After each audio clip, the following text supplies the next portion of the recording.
Welcome to the Cultaholic Wrestling Podcast. If you like a lot of wrestling on YouTube, join our cult. Hello and welcome to the fantastic experience that only the good people at Cultaholic can bring you. The Cultaholic Weekly Podcast, starring myself, a new setup, some dog pictures that be put back up, some pictures behind me. But no one cares about that. We care about the usual love and attention that we get from Jack the Jobber. Hiya. You all there right? we go. I'm mid-mate. I'm dying a slow death because of carrots. And yes, as you can tell, I'm articulate as always. And special guest, our boss and yours, Mr. Adam Pacidi. All right, how's it going? I was going to say, I just realised I could do a bunch of your nicknames on your Twitch streams, but we can't say any of them for fear of getting demonetised. So I just said, he's the boss. What happened? Yeah, what happened there? So right, I'm really upset about it with myself. Really, remember, we shouldn't say naughty words. So if you can don't worry. I know the score. So I was watching an episode of Rogue Traders, and it was really, really fun. It's a great show. And then I moved on, and I was like, oh, this sort of reminds me of this show on Channel 5 called Swag. And Swag is a show where they lure criminals. I guess they entrap them, but they'll like leave the back of a van open with some TVs and some boxes of Whisper bars or something clearly visible, make it very tempting for somebody to hop in the back and nick the chocolate and the tellies. And so people do that, and then they get locked in the van, the tarp comes down, and they parade them round in a cage going, hello everyone, look at the criminal, what a naughty boy. Like that. It's a really good show, it's really funny. Although one of the producers, trying to get a release signed by some ruffians that they caught out, got stabbed with a bloody screwdriver. Yes, legit, really scary stuff. Anyway, I was like, I used to watch this show when I was a kid, no problem, it's old enough that we'll get away with it on Twitch, so fire up an episode, and then all of a sudden is Joe Brand, and no, not Joe Brand, that's someone else, Joe Guest, the UK glamour model, who was very fortunately not. Feminist comedian Joe Brand.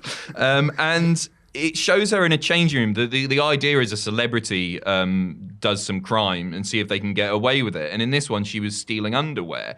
It's just the intro, right?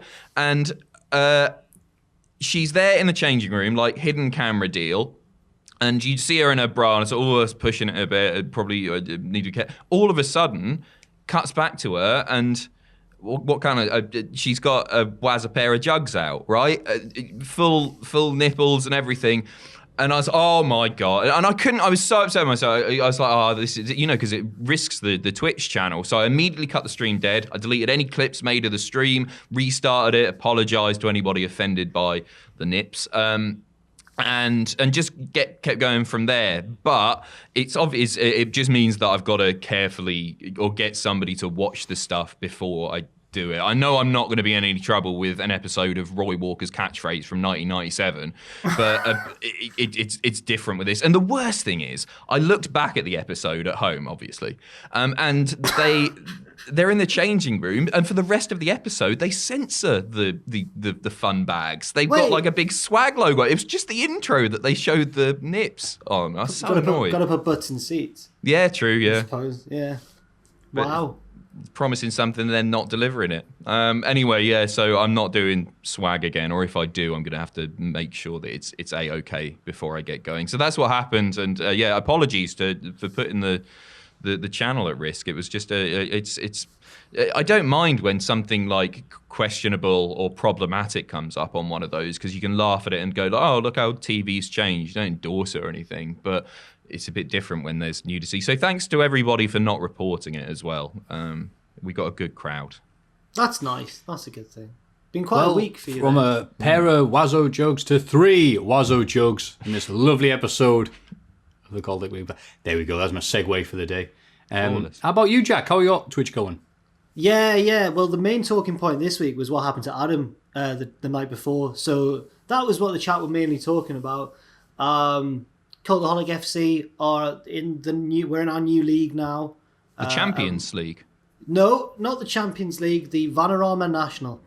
And yeah. I've never heard of that. What's that? That's the one below League 2. It's the fifth tier of English football. And the plan is to work your way all the way up. So you get more money now as well. Sound like Churchill the dog there. Oh yes. So you get more money each time you go up a league, and then you can invest that in new players, and eventually you'll get to the top of the Premiership. Championship? Premier League. Yeah, Premier League, yeah. So hopefully we've got some great lads. £5 Ken, he's come along so well, Adam. You'd be so proud. You've stuck with some of the jobbers that you originally had as well. That's They're nice. only one league above, and we won it at such a canter that it would be wrong not to keep them on, really. So how much money have you got to play with now? You, the board, because we've named the chairman Adam Pacitti in the game. I can't remember the exact amount, but it's a unrealistically large transfer budget. So You're talking 7 figures? 6. Okay. Yeah. That's good though still. That's good, yeah, for that level. The Uber driver was telling me the other day, he was going on about somebody who had been paid, it was either 20 or 40 million, and he was swearing his head off about him, saying how useless he was. And he went to me first, do you like football? And I went, no, I don't really follow football. And then he just proceeded to talk about football for like 20 minutes. And I just went, oh, that's nice, isn't it? Who would that have been? It was the largest transfer fee ever, he said. Oh, they paid 20, that would have been like 100 or so million. Gareth Maybe Bale, it was 200 maybe? million. I don't know. Wow. I don't know. He didn't like him. Maffew, how are you? I mean, it was these things come in threes. So one, I've got a new desk. That's why the camera's set up a bit weird, and I thought I'd have a new mise-en-scène change, so I'll take some of the dog photos down. Love the blue I realise now I actually need to get a better thing. So I've got a beautiful print from Hal Hardacity of all the Wrestle Poo. There we go. Characters over the years. That's good. My speakers died in the process of getting a new desk, and now they make a weird noise if I plug them in, which isn't too good. So I'm using my Bluetooth speaker. Yeah, exactly. Yeah. So there's one bad thing. Two, been up half the night. Decided, you know what? No one's poisoned me for a while. I poisoned myself. So with carrots, how do you poison that's yourself right, with Matt. carrots? That's right. You know, playing chess. Everyone else is playing checkers. No, talk me through it though. How do you said it was with carrots? Yeah. Well, I go and they're like, a bit hairy, but as long as you're shaving those bits off and then chopping them up and boil them enough, nothing bad can happen. And nothing did for about 3 hours. And anyway, I'll spare you that.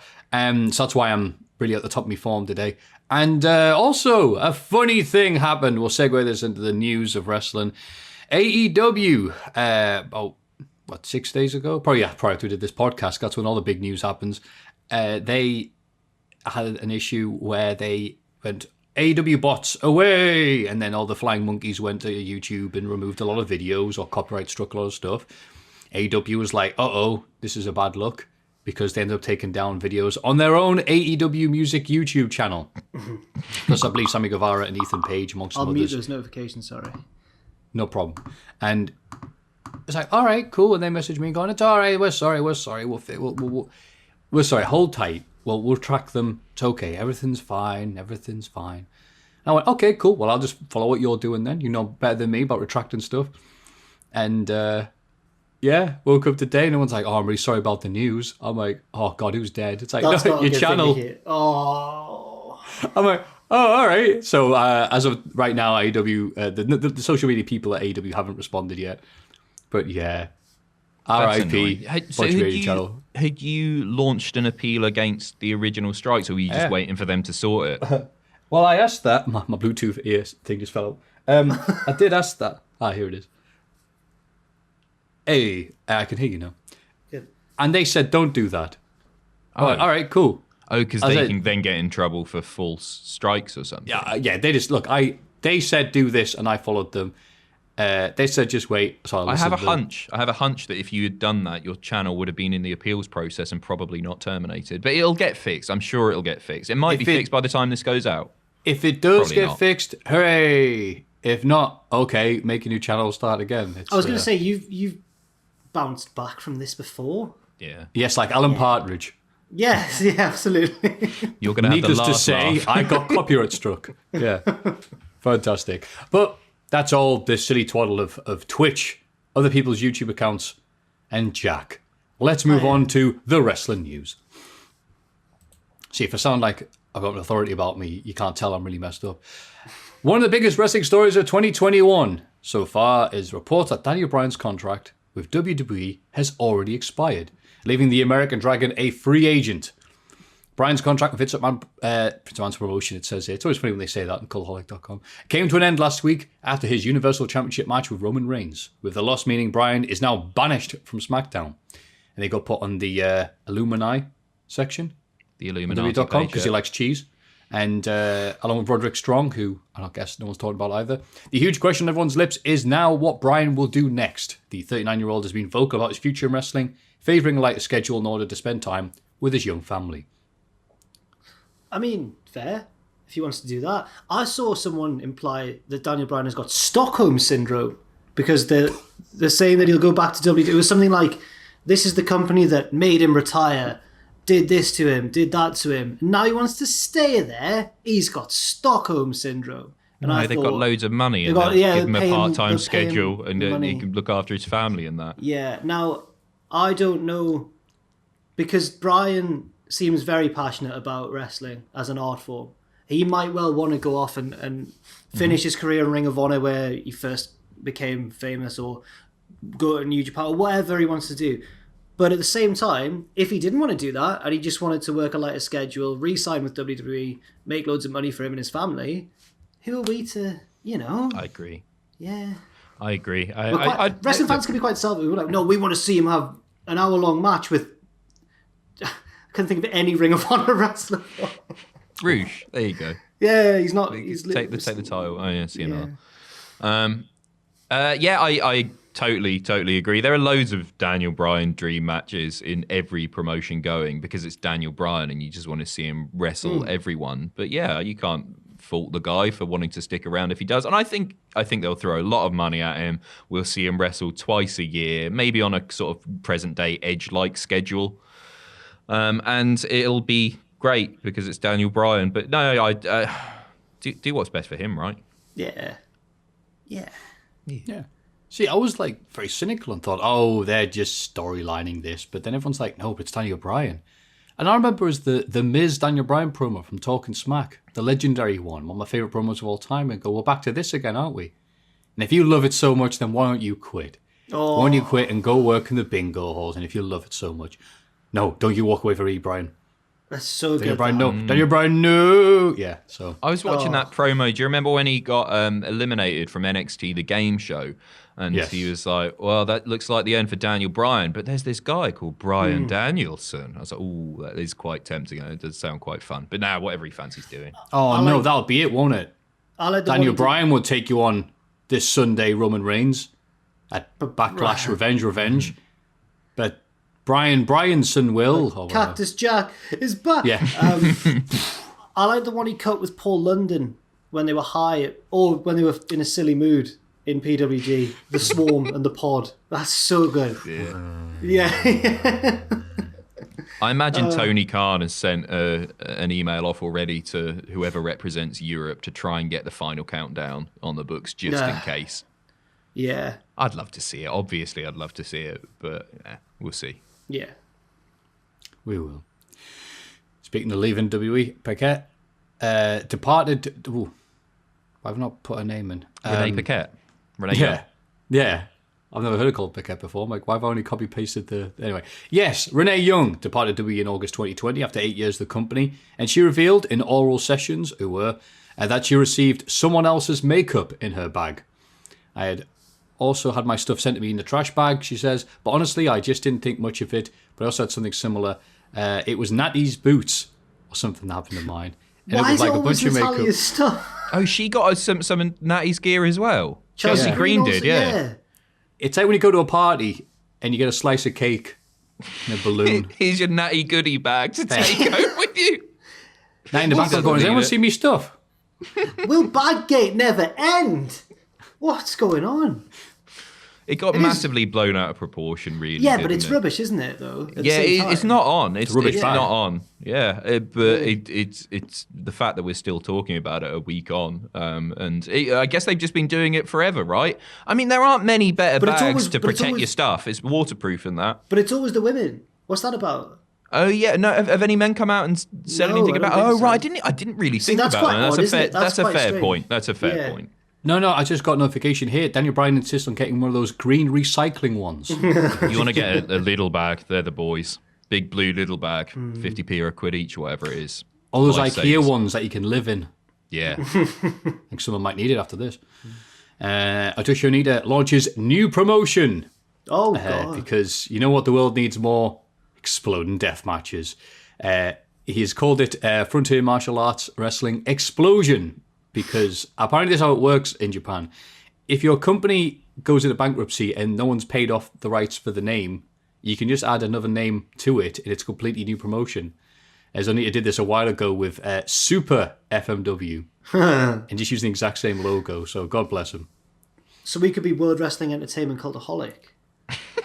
Let's try it. No, because somebody owns WWE. We could call ourselves, what's a dead promotion that no one bought the rights? Herb Abrams Cultaholic. I thought he was going to say something very controversial there, but he didn't. It's all right. Thingy's coming back, isn't it? Global Championship Wrestling. Oh no, is it? Garrett's saying he's working on it. Apparently, I didn't read the article actually, but I saw a headline go up saying, "Yeah, Jarrett's working on it. It's not over yet, so get your Bitcoin ready to buy some gold." You said it right there. Just Jarrett's working. That's it. There's only one defunct promotion that we all want to see come back. I think we all know what it is. It's 5-Star Wrestling. I'd be there straight away in the arena. If we weren't barred, I don't know if we'd be allowed after some of the things we've said, but you know. I thought you were going to say WCPW. I thought you were going to say 5-Star. WCW. No, 5-Star Wrestling. I agree. No, not that. My time schedule, the schedule was crazy. Yeah. None of that. As fans, though, I'd be up for it. Rey Mysterio for a $5. Yes, please. Have some of that. Yeah. Which one? WCPW it was Del Rio, wasn't it? Sorry? Was this 5-Star or WCPW? WCPW, they got a load of flack, didn't they, for, I say they, I guess we, got a load of flack for having, I think it was already announced that the tickets were a $5, and then at the time, before anybody knew he was an awful man, Del Rio became available and they just chucked him on the card and tickets were still a $5 because you can't put the price up, I guess. And then they got loads of flack for it. I remember someone took a picture. Flack for, sorry to interrupt, flack for what? Flack for the $5, not for the Del Rio at the time. People were chuffed flack to for see Del what? Rio Having a $5 ticket? Yeah, because it was underpricing imports that other promotions couldn't compete with. So, okay. I remember once one of the cool wrestling Twitter fans, the ones who are fans of promotions that have since aged worse than WCPW. Not that I'm smug about that or anything. But one of the cool wrestling fans, you know, where was I here? Took a picture at one of our meet and greets of the line for Minoru Suzuki, and there was like 2 people in the line. Because we were more of a gateway, we were more casual, weren't we? And that was fine. But he took a picture like, look at this. And presumably ourselves, we had bigger queues than that. And I remember getting really annoyed about that.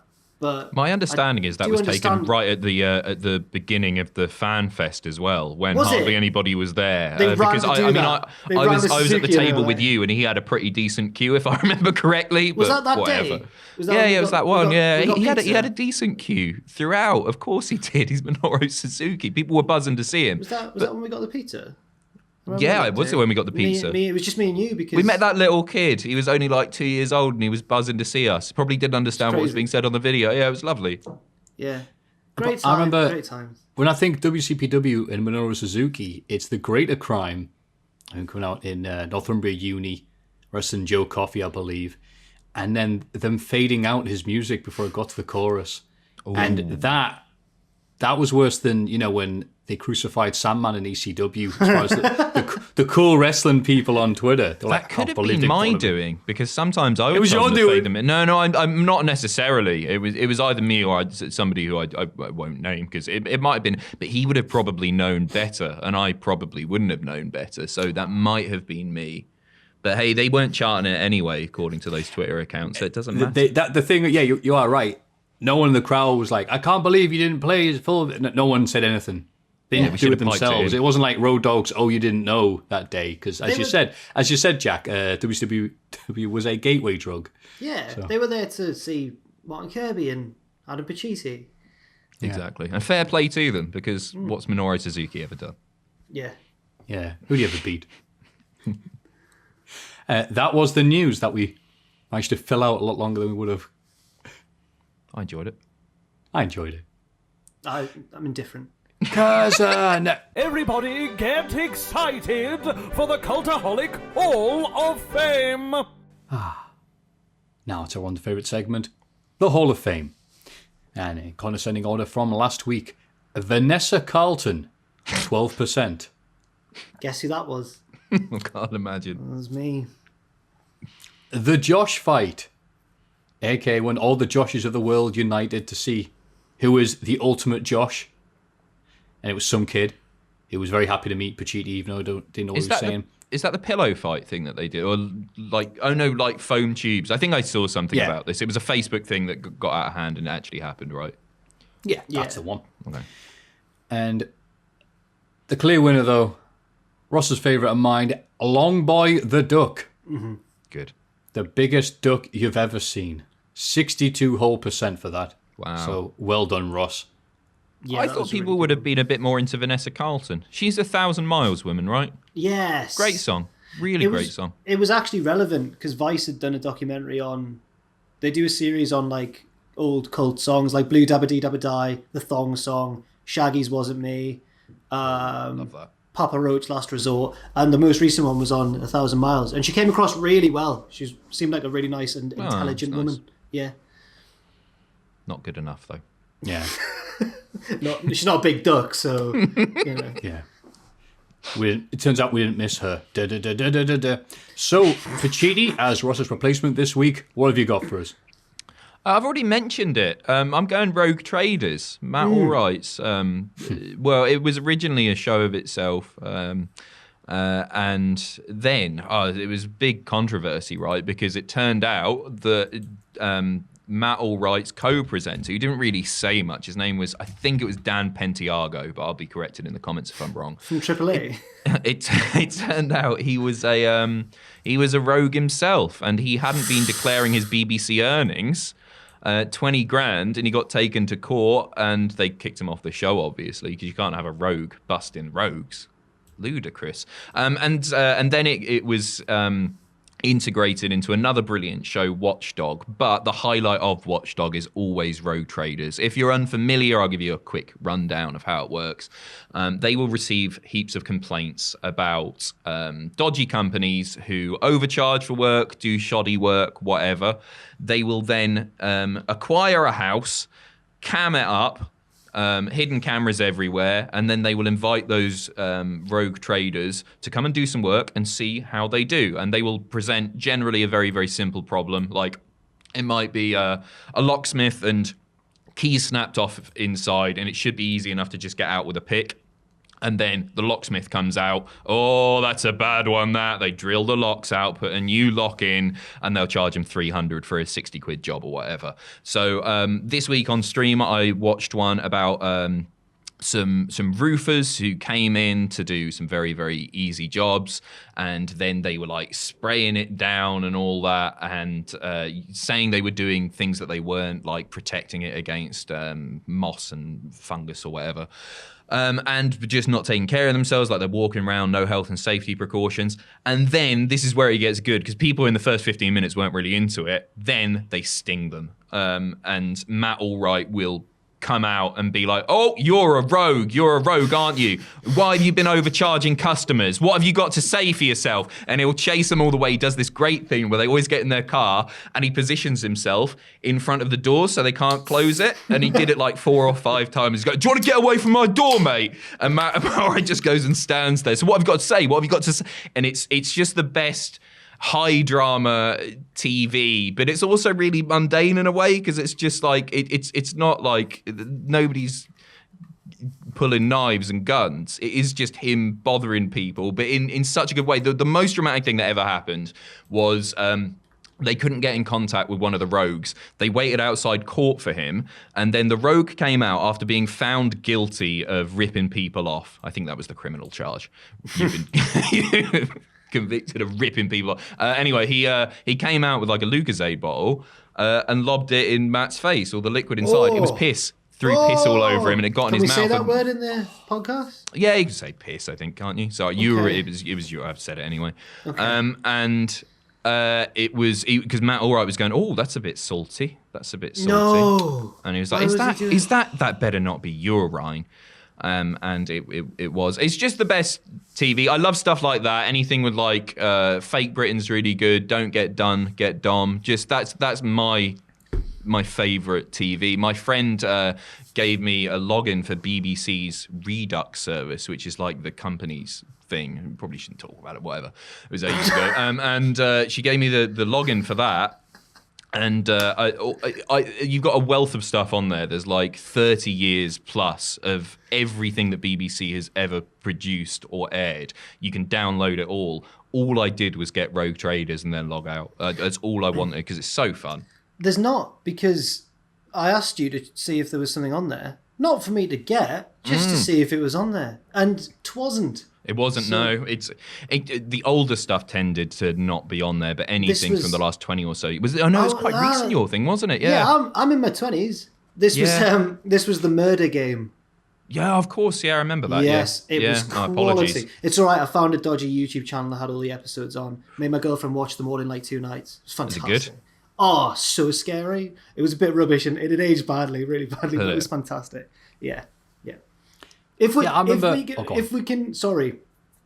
we can possibly, you know how me and you, Adam, we're going to do like some Robot Wars watching or whatever. Can we actually prioritise the murder game first?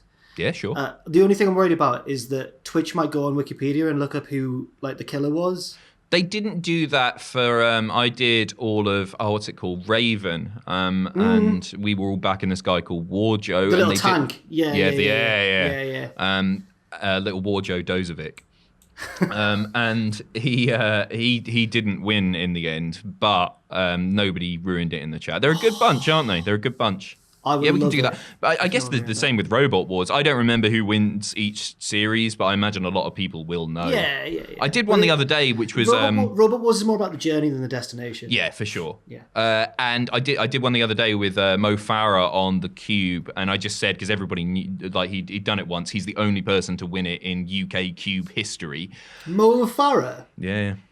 I don't like it. There's something about him I don't like. Oh, I thought he was really likeable. I don't know anything about him really. Nice? He was so charming, and he did it with like 6 lives or something left as well. He was amazing. Anyway, and I just went at the beginning. By the way, he wins it here, but it is about the journey. So yeah. I don't know what it is about it. It's a really unjust dislike. I've got no basis for that. I think it was when he was. It might be in the 2012 Olympics where it was like him and Bolt. And they were the 2 lads. But Usain Bolt was just so much cooler. And I was like, Usain Bolt is cool. I didn't know what the Mobot was. Everybody was telling me about the Mobot. Yeah, it's rubbish. It is bad. It has nothing to do with the robot. Well, no, maybe that's why I don't like him. Fantastic athlete, obviously, second only to Steve taking Brown. Nothing away from his accomplishments, but the Mobot is pathetic. Well, it's not a robot. No, grow up. Good job on the Cube, though. Your biggest accomplishment. Anyway, what was your Rogue Traders? Rogue Traders, really great show. And if you haven't seen it, there are loads of episodes on YouTube. I'd really thoroughly recommend watching it, and I'm going to be doing a lot more of it on Tuesdays as well. It's my favourite Star Wars film as well. Just sounds a bit Star Warsy, doesn't it? Yeah. See, I enjoyed watching Rogue Traders as a kid, but it did ruin the idea of builders or any tradesmen doing anything, because I just assumed after watching hours of that they were all dodgy. Yeah, it's really hard, isn't it? So I've been getting some work done on the house, and so I got I've been using Checker Trade because it's like independent reviews and everything. And then I said to Sam, "Oh man, this stuff's cost me a fortune." I had some guy to change the locks, 3 locks. And it was more complicated than he made out, but it was like 300 quid. And I was just like, oh man, this is awful. And I went to Sam, I don't know what to do because I don't know anyone up here. People probably aren't going to give me a great deal when I sound like a Tory either. Like, I'm not one of the lads. Nobody's going to go, knock your 50 quid off me or whatever. They're just going to like rinse me for what I'm worth.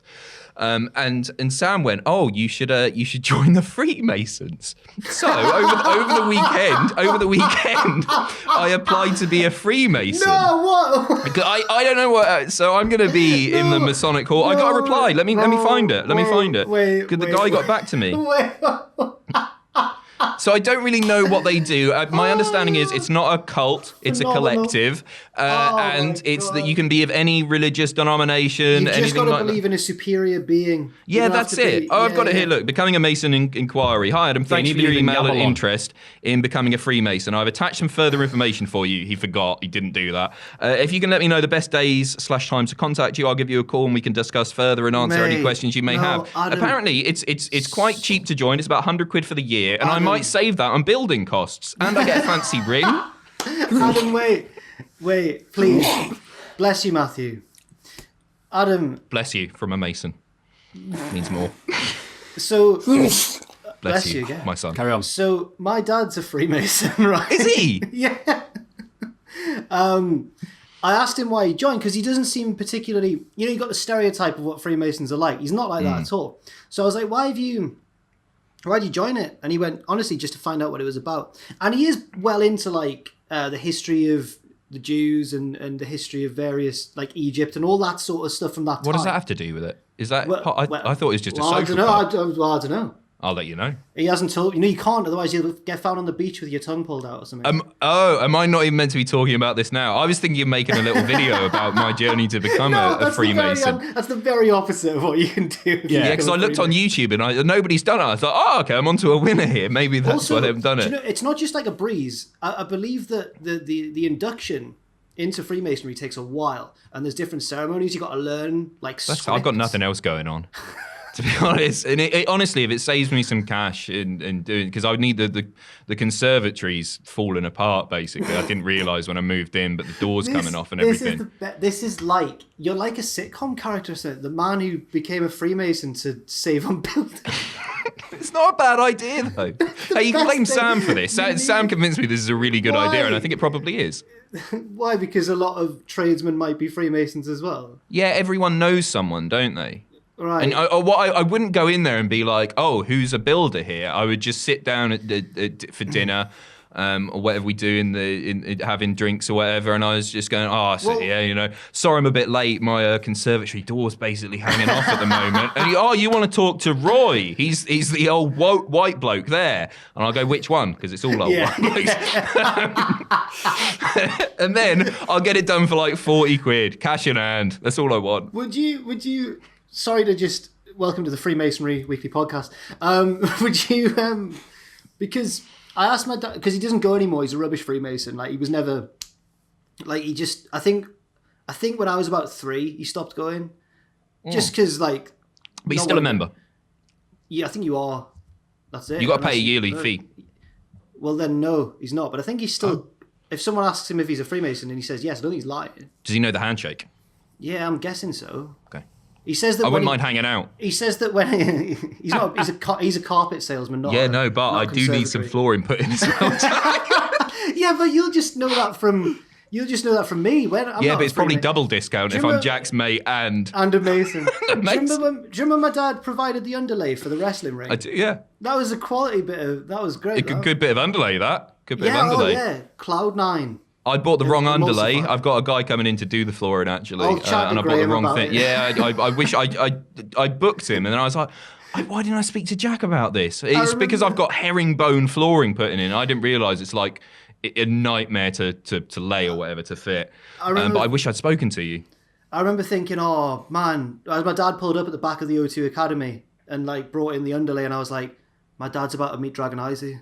I just thought, what is this? What an honour. My 2 father figures are colliding. I've got no nomination this week, but I think I've expanded on yours enough that I'll just nominate like underlay. There we go. I'll nominate underlay. I've not got anything. The concept of, or yeah. The concept of underlay. It's gonna win. Yeah. Nah. Vote underlay. Maffew? Oh, is that it? Sorry, we went off on one there. I don't think you said a word for about 5 minutes. No, it's fine. It's fine. You two agreed together. It's just, I was like, after all that, like, I'm becoming a Freemason and it's going to be great, especially the bit where I'm reading it and going, all right, do this. Yeah. Don't mention it to anybody. Oh. Well, I haven't signed an NDA or anything yet. As soon as they tell me I'm not allowed to talk about it. Sign an NDA. That's fine. But you can tell. For what it's worth, sorry, my dad does really enjoy the Stonecutters episode of The Simpsons. That's what I'm hoping it's like. Little aliens and that. Well, he doesn't drink. Tom Selleck's in there, in the Jarrow branch. He doesn't drink, so I think that's another big reason he left, because he was like, well, a lot of lads just get drunk and it's a bit of a getaway from the wives and all that, and he doesn't drink. Perfect. So yeah, yeah. That was fun. That it is great because it is like, yeah, I know Freemasonry, like a lot of people, from books and literature back in the day, the secret society, and it was a whole thing, you don't talk about it. But now if someone on a YouTube video going, oh, I'm doing it, it reminds me of all those reports that like the lodge. Yeah. Go ahead. Click. But it reminds me of the stories from a while ago, a few years ago, where like the Maffew in Italy were just like pulling their hair out because their kids and whatever were like, hey, tagging myself at bank robbery, I'm like, what are you doing? Like, just bought this car, don't ask me where the money came from, emoji. And like, no. Like, that's 100% going to be me. I'm going to live stream the whole thing. Yeah, Oi, Roy, tell him to do a like spike. Come on. Get the cat excited. It's the most genius thing. Live streaming a Mason initiation. My initiation gone wrong. There's Pachi doing the wacky face. Oh no. I got kicked out. Gone sexual. He brings Sam along on the camera. It's an apology to the Freemasons, and it's Pachi look at the camera looking all serious. Oh, man. Okay. Well, it was nice knowing you, pal. My pick for this week, it's almost the same level.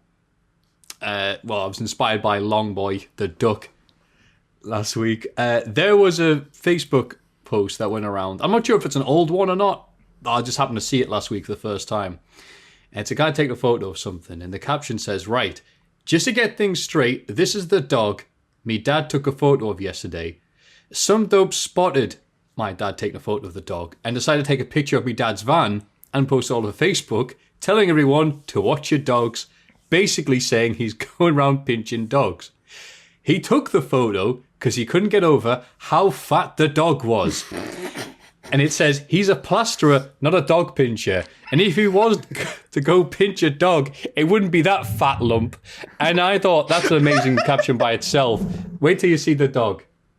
Oh, that's a loaf of bread, Maffew. I love the fact that it's low res makes it even better.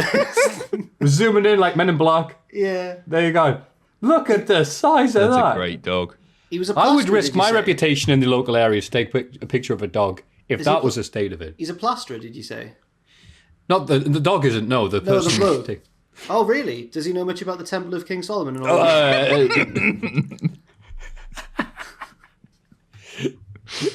I go into the comments and see if there are. Is there Freemasonry YouTube? It's amazing to think of. It's like I think Mr. they got Mason a channel. number Yeah, 900, and the comments a- going, "Shut up, Pachidi." The Newcastle branch has like a trailer. I watched it. I was just out of interest. The guy that messaged me, it said he had an Instagram. There's like a link at the bottom to Facebook, Twitter, YouTube, and Instagram, but none of the links work. I didn't try YouTube, actually. Oh, look at that. Yeah. Provincial Grand Lodge. Northumbria Widow's Son's Easter egg delivery. That's good. Yeah, they do a lot of Christmas charity stuff, don't they? Yeah, so they're active on social media, and I could probably head some of that up as well. I could give them a hand with that if they want to do SEO thumbnails. Yeah. There's a Freemasonry subreddit. I had a look on. You know when you go on a random subreddit, you go like top all, and I just looked at like the top There was just Freemasons posting memes. I didn't get any. I didn't get any of them. I guess I'd have to become a Freemason. I'll let you know. Oh, I can't. No, I can't. Freemasonry memes. The good jokes, but they have to kill you after they tell you. Sorry, Maffew, the big dog. No, it's all right. I'm enjoying Pachidi burying this Freemasonry-shaped hole more and more. Yeah, I'm a bit annoyed that I've probably done myself in here, haven't I? If any of our listeners are Freemasons, do email in and don't reveal the secret. Yeah, don't, because they're risking their life. No, don't reveal the secrets. Just, tell us what it's about. Not just you can Google what it's about. You just can't know the secrets. You can Google what they do in terms of social and charity work and stuff. Shaq's one.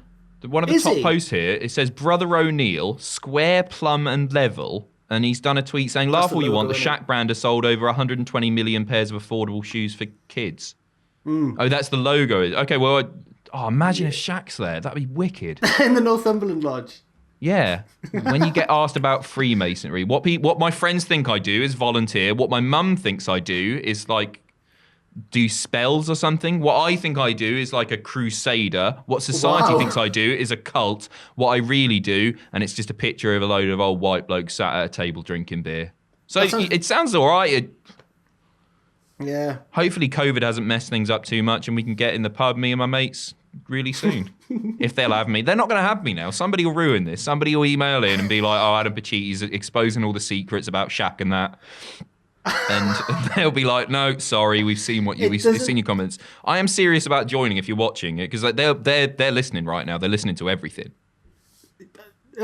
Yeah, that's how they work. There'll be someone watching this who is a Freemason. Oh, yeah. I mean, this Freemasonry group on Reddit's got 38,000 followers. It's something like 200,000 just in the UK. It's a big cult. I wonder how many.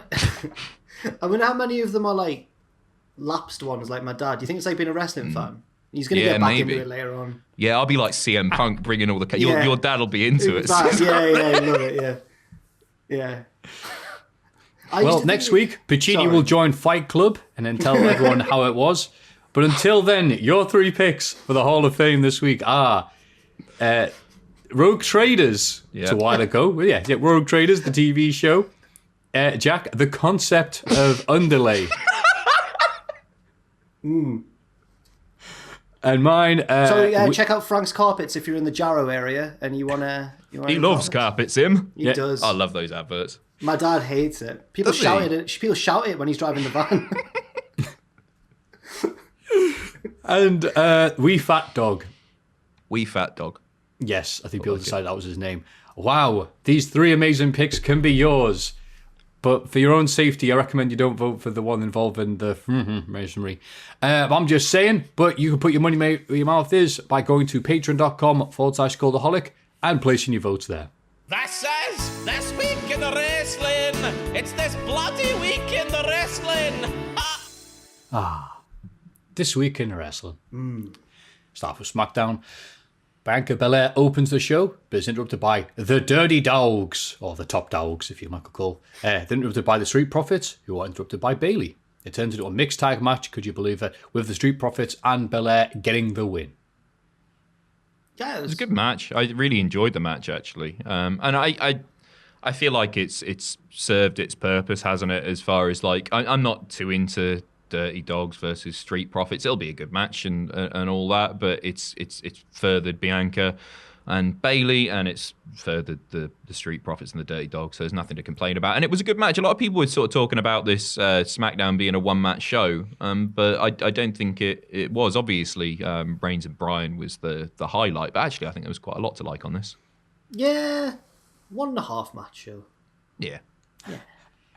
Yeah, I agree. And that half match was Nia and Shayna getting attacked backstage by an Italian Tamina. They have a tag match, and the goodies get the win. Yeah, just move on. There's just so much Nia Jax these days and Shayna Baszler. They're everywhere. They've got like 4 feuds going on at once. Yeah, and they all suck.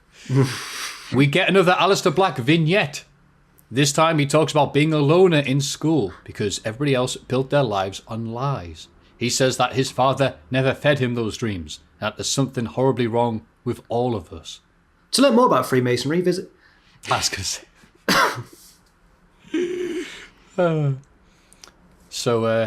More Garth Marenghi skits from Aleister Black. Good to see. It's all fine and everything. I'm a bit sort of burned out with all the sort of slightly creepy, vague Bray Wyatt-esque stuff. I'm not saying it's the same as what Bray was doing, but just these cryptic promos, they don't really do that much for me. And I really like Aleister Black and I want to be into him, but this sort of thing, it's just like people read loads into what he's talking about, but they don't even know, do they? It's just words.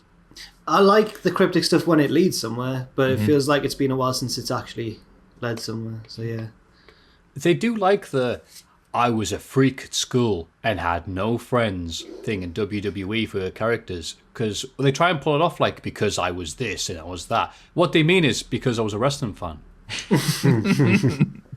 Oh my god, that 2K20 cutscene. I can't believe that still. Oh God, I forgot about that. Where your Oh, no. your character gets beaten up in the cafeteria for being a nerd who likes wrestling. But you have the last laugh because you go all the way to WrestleMania and win a big fake fight. Was it that career Take mode that. or was it that career mode or a different one? I remember you telling me that the final bit, the big triumph at the end, is you get a handshake from Triple H. Yeah. At one point, you got to beat Samoa Joe, who has had a bionic arm installed. It's actually really good. I like stuff like that. I can if it was on TV, it would be ridiculous. But in video games, it's actually kind of fun when they go proper silly with it. It was all right. It was an all right career mode. Was But that 19? the golden handshake's fantastic. Was that 19? I can't remember now. I think it was Not 20. 20, it wasn't. Yeah, no, I think was it not 20? I thought 20 was where it's all flashbacks because you're about to get inducted into the Hall of Fame. Yeah, but I think Samoa Joe plays a part in that. I think it was 20. They all blur into one now, you know. So 2K20 is all a flashback, like Jacob's Ladder. It's weird. The very end, you're on a stretcher at a medical facility. I'm looking forward to 2K21. I want to see what they can. Not 2K22, I guess. Hopefully they've sorted it out. No, I think we should make it worse every year, just to see how Still bad it is buying it. this year. Exclusively on Switch. Yeah, who are you kidding? You're buying this. 2K22. Big E faces Apollo Crews for the IC title and seems to have the match won, but Aziz causes the DQ. Kevin Owens runs out to save Big E from a beatdown, but Sami Zayn also gets involved and helps Aziz overcome them. Aziz hits Sami with a Nigerian nail by way of thanks. Yeah. It's all just a bit formulaic, isn't it? Do you know what I mean? There's nothing wrong with it. It works because I'm just struggling to get excited for WrestleMania Backlash. Because it is just stuff that we've seen before, and I can't deal with any more Big E Apollo Crews. It has to end there. That's got to be it. I thought the Big E would have already been feuding with like Rollins or someone by now. But no, he's It would have still helped there. him a lot more, rather than just getting beaten again, because he's not going to win the title back, I don't think, at Backlash if they do that match, which they surely will. Yeah, you sort of just want to propel him up the card straight away, or they should have done, but whatever. And the main reason to watch SmackDown. Backstage, Paul Heyman cuts an intense promo on Daniel Bryan ahead of the main event, and then the main event happens. Roman Reigns retains a Universal title after a great drawn-out match. Afterwards, he looks to take out Bryan with a concerto. Cesaro runs out for the save, but Jey Uso restrains him, allowing Roman to hit the concerto on Bryan and stand tall. And that's the end of Daniel Bryan. Hell of a match. Yeah. Oh, I really love the match. I like Bryan's matches because it's like tactics. Like he uses it when he's against someone bigger and stronger, especially. He gets it across so well. He's pretty good, isn't he? To be fair. Yeah. I'd Like the roll match him. with Brock. Yes, when he's doing the animal style. Yeah. He did that at the start of it. It was funny. Yeah, it's really Just- good. And I think he's done such a good job of sort of passing the torch to Cesaro. Cesaro's just there, and it's perfect, really. And I don't think Cesaro's going to end up coming out on top or anything. No. But I don't think he will. I think they're going to save that for Big E. That's why I expect it. Maybe that's why Big E's doing this for a little bit longer. So at SummerSlam, maybe Big E beats Roman. Is it still too soon? I don't know. If either of them won, I'd be fine with that. But to invoke the spirit of Kevin Keegan, I would love it if Cesaro beat him. I'd love it if both of them beat him. I don't mind. Which would you prefer? Personally, Cesaro, but I can understand why people would prefer Big E. Yeah. Oh, they both deserve it. It's hard to pick. I just find Cesaro's wrestling a little bit more exciting, but Big E's personality is more exciting. So either, I don't care. Cesaro with a mouthpiece. Cesaro Maybe he with steals Big E. Heyman. Oh no. No. Yeah, love the match. Reigns and Bryan have great chemistry. And yeah, Bryan's obviously great against bigger guys. And Reigns is just this ungodly run since SummerSlam last year. So, Yeah. positive stuff. And now it's gone. Fantastic. And from one positive to even more positive, Monday Night Raw. Wasn't as horrendous as the past 3 weeks of Raw have been. Still quite That's a bad. nice- Still Nicest quite thing you can bad. say. Yeah. Alan Pierce and Sonya Deville bring together MVP, Strowman and McIntyre. They flip a coin to decide who'll face Lashley tonight. Braun calls tails and wins, and everyone talks trash to each other. Yeah, a lot of this is a little bit out of order because I grouped feuds together, but they might have played out throughout the episode, if that makes sense, in Bruce Pritchard fashion. Absolutely is. his trademark. AJ Styles and Omos arrive and reveal they've been off celebrating their title win in the Caribbean. They're interrupted by Kofi and Woods, who say that whenever they lose the titles, they always pick themselves back up and win them back. But that's not true in this case, as Styles and Omos successfully defend the belts. It was decent because, like, it was a pretty typical heel promo. They weren't really given much to work with. But one thing about AJ is that people are really ready to praise his wrestling ability, and understandably so, because he's one of the best on the planet. But I think his promos are always really good. I think it's helping Omos so much. And Omos just does what is needed of him. Like, they're not giving us too much too early with Omos. They're going to sort of, I don't want to say drag it out because that sounds like a negative. He's just doing a little something else each week, and it's going to keep people invested, I think, for a long time. I love the guy. I think he's so great. AJ's so surprising. Like, he was never a natural promo when he was like in TNA. Now he's really good. I don't know where he got that and when that happened. It might happen in Japan. I don't know. Not sure. Yeah. I liked it, but I am gutted about Kofi's trust fall.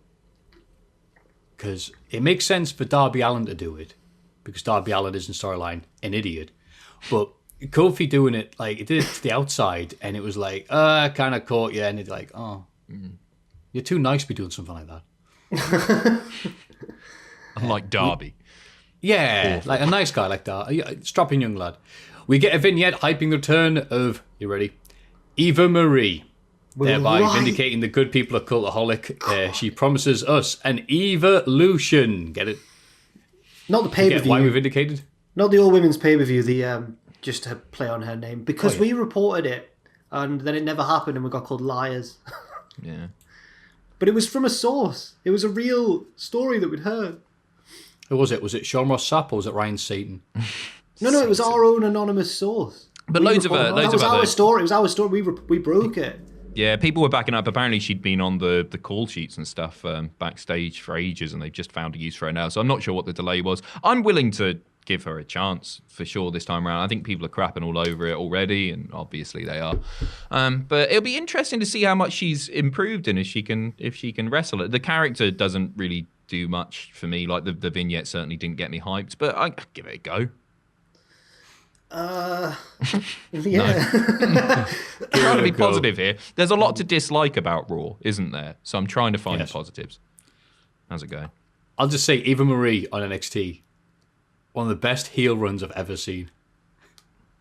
Was it then, or was it main roster when? No, it was main roster when she had that bloke going, Eva Marie is caught in traffic. She can't be here. That was pretty good. She was great when she was on the show, yeah. Yeah, she was great when she didn't have to do anything. Yeah. Charlotte Flair beats Dana Brooke in singles action and refuses to let go of the figure eight, so Mandy Rose runs down and kicks her off.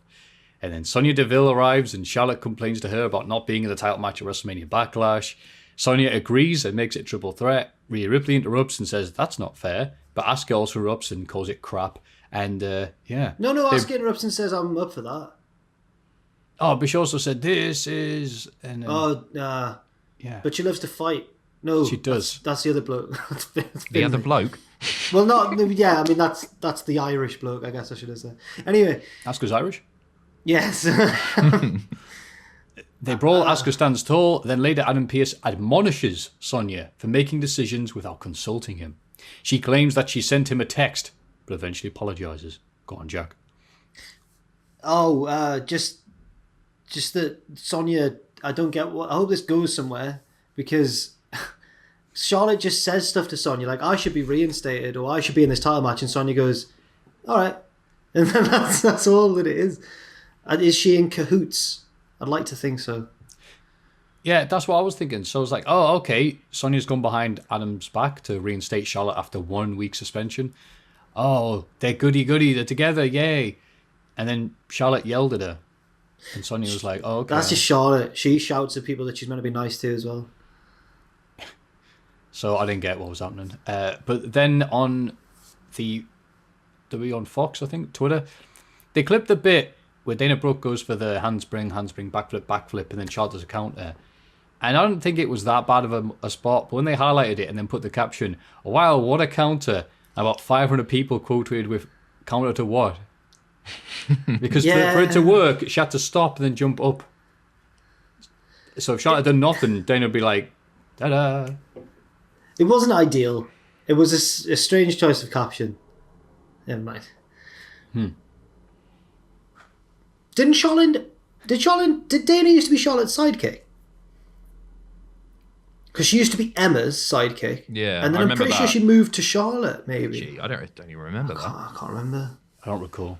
Must have been good. Miz and Morrison cut a promo where they claim they have no choice but to beat the respect into Damian Priest. Priest then beats Morrison. Good match here. Enjoyed the match. I like Yeah, how well, Jack it writes was a good these. match. But he was wrong. Miz and Morrison were wrong. But it was fine. It was good. It's just another one of those feuds that needs to end at Backlash. Like, the work's been done and Damian Priest has been elevated and the Bad Bunny stuff, obviously really good stuff, but I feel like it should have probably ended there. I get why they would want... Do you reckon it's just going to be a handicap match and he's going to beat them both at Backlash? Ooh, I think it might be. I don't think it'll be a one-on-one. maybe. If it's a handicap match, Priest is winning anyway. Doesn't matter. Bad Bunny might do a run-in. I think he's off getting ready for his world tour. Yeah. I see. I'm of the opposite opinion. I think that now that Bad Bunny's not around, they're going to go, don't really need you now. About Priest? Yeah. Maybe. But they seem to be invested in him, but maybe you're right. Maybe that's just because of Bad Bunny. Because they give a bit of a push to someone, like your friend Mojo Rawley, and then they're like, where's your bloke? Where's your pal? Where's your reason for being? Oh, he's not here, is he? Cool. I think we're going to this. Did they call him up? Did they handpick him to be with Bad Bunny? Because then that would suggest that they are invested in him. I can't remember the timeline exactly, but if they called him up and they cherry picked him to work with Bad Bunny, then that's a good indication that they're into him. Yeah, potentially. But I don't know if that did happen. He's tall as well. He's tall. He's good looking. Got a deep voice. Oh, I don't find it. Wow, that's a nasty Are you thing writing to your say. profile on I him? find him good looking. I think he's striking. You don't fancy him, do you? Not into He's him. not my type. He's not my type of lad. Fair I enough. like pretty boys, you know. Who do I think's a good looking? You know what? Cole. I think Cole. Oh, Adam. Adam Cole. Yeah, definitely, 100%. The Miz, good looking guy. Do you reckon? Yes, but then that shows the difference in our types of men, doesn't it? Yeah, I just think he looks a bit goofy. I think he's pretty. Yeah, fair. Yeah. He's Anyway. pretty goofy. Yeah. Speaking of pretty men, Drew Gulak insults Angel Garza backstage, pointing out that he claims to be a ladies' man, but never seems to get any ladies. Wait, that's reminded me. Sorry. One time, ages ago, for like a list or something, I was watching an old... It was the build to, I want to say, like a feud between Undertaker and Diesel. Did they feud in like the mid-90s? They must have 96, done. yeah. Yeah, and they're backstage, and Paul Bearer's cutting a promo, and he goes, "Oh, Big Daddy Cool, you're not so cool at the moment." that's the burn. That's the insult. I was like, "Yes, Bearer, go on." That's what this was like. Yeah. I think Maple did something like that as well with Diesel. Didn't have a good run of it, where he went, "Big Daddy Cool, I knew you were stupid, but I didn't realise you were dumb as well." It's like Diesel had to become so aloof when he went to WCW because everyone was mean to him back in WWF. But I've been using good insults on me. They have a match and Garza wins with ease. He shoves a rose in Gulak's tights and kicks him in the bum bum. It says here. Did I put Bum Bum? Oh, Jack. He did put that in the bum bum. Okay.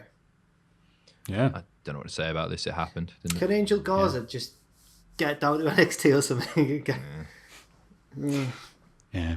Elias and Jackson Riker look to get revenge on the New Day for their tomato attack last week, but accidentally throw them at Orton instead.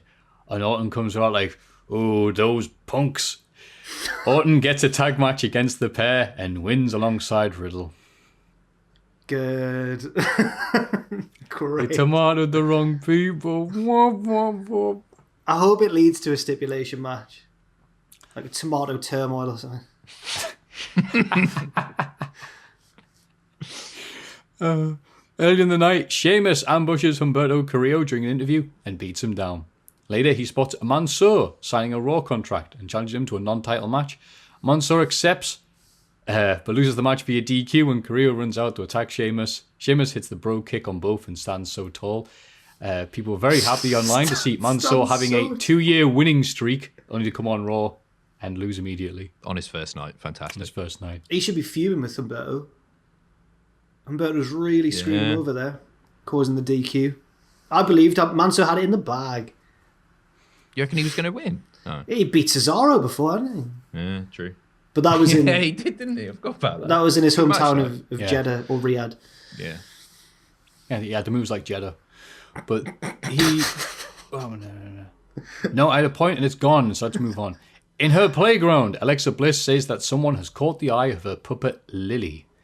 But it's her secret, or their secret, I should say, and they can't be blamed for what happens next. And then nothing happens. This better lead somewhere, this bit of crypticness. Because this is implying that there's going to be a feud coming. Mm-hmm. So this better lead somewhere. It was background. They've just given her Bray's gimmick, haven't they? It's yeah, what Bray was doing. The puppet was in the background of... was it Gulak and Angel? But they used to do that, didn't they, with Bray? The puppets would be in the background. It's like, oh, Bray's going to target them, and then it just doesn't happen because it's in the background of like R-Truth doing some 24/7 bollocks or something. But it's, I don't know. I'm struggling to care now. About the Alexa stuff. Now that you say that, I feel like we haven't seen the 24/7 belt for a while. It's bad, isn't it? It's not entertaining. Well, yeah. Yeah, that doesn't stop them. It's not. That's not. But the belt isn't innately bad. They've just made it boring. They have. The concept gives them so much freedom that they're just not using. I think COVID. I don't want to blame entirely on COVID. COVID certainly hasn't helped. They could have done some more fun stuff. But even before COVID, it was just the same old bollocks every week anyway. Disguises, yeah. Well, of course they can't do the 24/7 title. They released half the people in the division. So it's going to be between Lily, Mansoor, and Tucker. Oh, wait, never mind. Shayna and Nia successfully defend their blah, blah, blah. Bobby Lashley wins the main event against... No, I wrote this. I hate the women's tag division. Go on. I've not got them in front. Sorry. Shayna and Nia against Alana and Naomi. Was that it? All right, yeah, cool. I mean, it didn't help anyone, did it? It was pointless. Yeah. And it was down to Reggie as well, wasn't it? He did the distraction. Reginald. It's bad. Yeah. Again, nothing against majority of the wrestlers in the women's tag division. It's just the matches, the brands, the feuds are all naff. So yeah. Yep. And we're about the positivity here in this podcast, as you can tell. Bobby Lashley wins the main event against Strowman, pinning him after a spear. Drew hits both men with claymores and stands tall to end the show. It'll be his turn to face Lashley in singles action next week. Who's winning then at WrestleMania Backlash in that match? Oh, I've already got the buzzwords in there. Who's winning at WWE WrestleMania Backlash, guys? I reckon Lashley's going retaining. to retain, yeah. I think maybe so as well, but I don't know. As long as it's not Braun, I'm happy. Well, I'd like it to be Braun. Why? I think I like him. I think he's a nice man. He's like 7 foot. Yeah. He'd be good. He's annoying though, isn't he? No, I don't. I'm quite refreshed by Braun at the minute. I don't know why. Okay. I know he's been around for a little while now, but I'm quite on the up with Braun at the minute. Okay. I'm not. Yeah, fair. 2017 Braun, absolutely. 2021 Braun's like he dresses like some American who wants to protest about having guns and turns into a train. Tell you, we'll get onto him. We'll get onto him when we talk about NXT. But there's another wrestler who's changed his look, and it's really weird. But yeah. Oh no, we hate change. So this change. Bad. That was Monday Night Raw. NXT. The show opens with the Falls Count Anywhere match between Isaiah Swerve Scott and Leon Wolf. Wolf jumps off production scaffold, but is caught and slammed by the debuting AJ Francis, who's a football player. Or was, I don't know. Scott wins. Good God, Leon Ruff can take a bump. Yeah, man. He's amazing. I really, really like Swerve. And obviously they're into him. As am I. I think he's had some really good showings lately. And I think he's one of those guys, like, you wouldn't necessarily believe him as a top heel on the brand. But with a stable, I think he could be quite good. I think this is actually going to help him quite a lot. I think it's the right choice. Great match as well. I think it was him who did a similar thing in Evolve. There was a heel who did that and had like a group around them. I feel like it might have been him. And whoever it was, it worked for them. Cool. So hopefully. Do you remember once, right, Adam? During the WCPW days, Susie Kennedy came into the office, and I think part of the team had been out flyering at Central Station. Mm-hmm. And who was in the local area, probably wrestling another, like an indie or something, but Shane Strickland, a.k.a. Isaiah Swerve Scott. Right. And Susie said, and I'm naming no names, but Susie said to somebody of influence in WCPW, Shane Strickland's down at Central Station. And this person went, don't care. And we didn't book him. Wow. Yeah. Because I was there. They had the little thing out there in the train station. And they only did it once, WCPW. Oh, yeah. Who was manning that booth? There was a booth in the station. I went along at some point and, I met Maffew's mate, Mari, who's now my mate, and she's a lovely woman. So that was nice. Cool. Yeah. But apart from that, I don't remember the day having any value. Joe Henry was there. Being a commuter, coming off the train and just seeing... Jack the Jobber. Yeah, just seeing Jack the Jobber and thinking, Jesus Christ, this is the best day of my life. No, just seeing a wrestling stand there with some belts on the table and that. It's just so weird, isn't it? Henry's there going, wrestling show tonight, guys. But then there was a group of quite laddie lads who walked past. Henry said it, and then one of them at the back just kind of went, yeah, all right. And he was like, there's always one. Nice. I tried, and I got much less people to get flyers than Henry did. It's just he's just bigger and cooler, I suppose. He's really handsome as well. That helps. Yeah, that probably helps. Yeah, he is handsome. Yeah. And he's handsomely cute, so you'll like him, Jack. No, he's too much of a big lad for me. He is now. Oh, he's strong. He looks amazing, doesn't he? Yeah, he's really proper beefcake, like Shrek. No, not like Shrek. No, not like Shrek. Like an actual strong man. Yeah, not like Shrek. No, not like he looks like Shrek. I don't know why I went Shrek there. I was watching Shrek the other day. He looks incredible. Yeah, it looks really good. Not like fictional ogre Shrek. You mean in Shrek 2 he becomes a beefcake, right? Yeah. So not like Shrek. I remember that time when Shane Strickland came out to the little WCPW booth because... So what did he do? Why was he there? That was a good question because he went, I'll be getting on the train or whatever. That'll be going to this place. And I forget where it was, but he was going to Wales, but he wasn't like higher up, he wasn't Scotland. So we're like, how have you... We asked him too many questions and I think he only prepared to have a few of them. And we're like, why are you getting through Newcastle? Doesn't make any sense. And he had to admit he'd slept through his train, ended up someplace he wasn't supposed to be. Oh, that makes sense, pal. That's such a So coincidence. I went It's really random, and got him... yeah. I went and got him a pasty from Greg's. And here you go, local cuisine. There's a photo of me being like, yeah, like that. And Shane Strickland, who's like, He took the smallest bite possible. Like, that's lovely. I'll just put that down there and then ran. So did he leave the pasty? He was like, oh, thank you. Yes, I'm someone who watches what I eat because I'm an athlete. Yes. Yeah, probably. A pasty. Mint. Cheers, pal. I hope he does very well. Yeah, me too. Yeah. He did well in this match with his new lad AJ Francis showing up. Mm-hmm. And what else happened? Cameron Grimes beats the newly named Asher Hale, Anthony Henry. Yes, because Evolve's entire roster is either going to AEW or NXT. I don't know anything about Anthony Henry. Who is he? He was JD Drake, who's the star of AEW Dark's partner in Evolve, made loads of appearances for Dub-X Dub. Loved it because one of them's a body guy who like a body guy in the 80s, and the one looks like a body guy in the 90s. So it's good to see him. Obviously, he didn't do much here, but I think everyone from Evolve who showed up on NXT has had to like lose all their matches or whatever to begin with. So yeah, just happy for him. Tom Campbell's quite taken by him. He says there's just something about him. I think Tom's quite a big fan. So when Tom says that, he means because Anthony Henry follows him on Twitter. Something about him. Later, he tries to celebrate in a private bar, only to find out that the entire venue has been booked out by Ted DiBiase. Phenomenal. I'm loving these. Cameron Grimes is the best. He's amazing. Yeah. Yeah, but he's just so fun. His delivery on everything is perfection. I really thought he really you were gets gonna that. say I stumbled there. I should have just said perfect. He's beautiful. I don't know what I was saying. He's good. Yeah, he really gets that wacky, stupid WWE bad guy thing down to a T. Yeah. So the grizzled young veterans cut a promo about the shoes off if you hate Gibson chant. Remember that? claiming that nobody wants to see the NXT audience's disgusting webbed toes. Brilliant. They lose to Thatcher and Ciampa after Thatcher hits Gibson with Wade Barrett's shoe. I mean, I like Thatcher, I like the Grizzled Young Vets, but like them beating this to a pulp. Remember that? You know.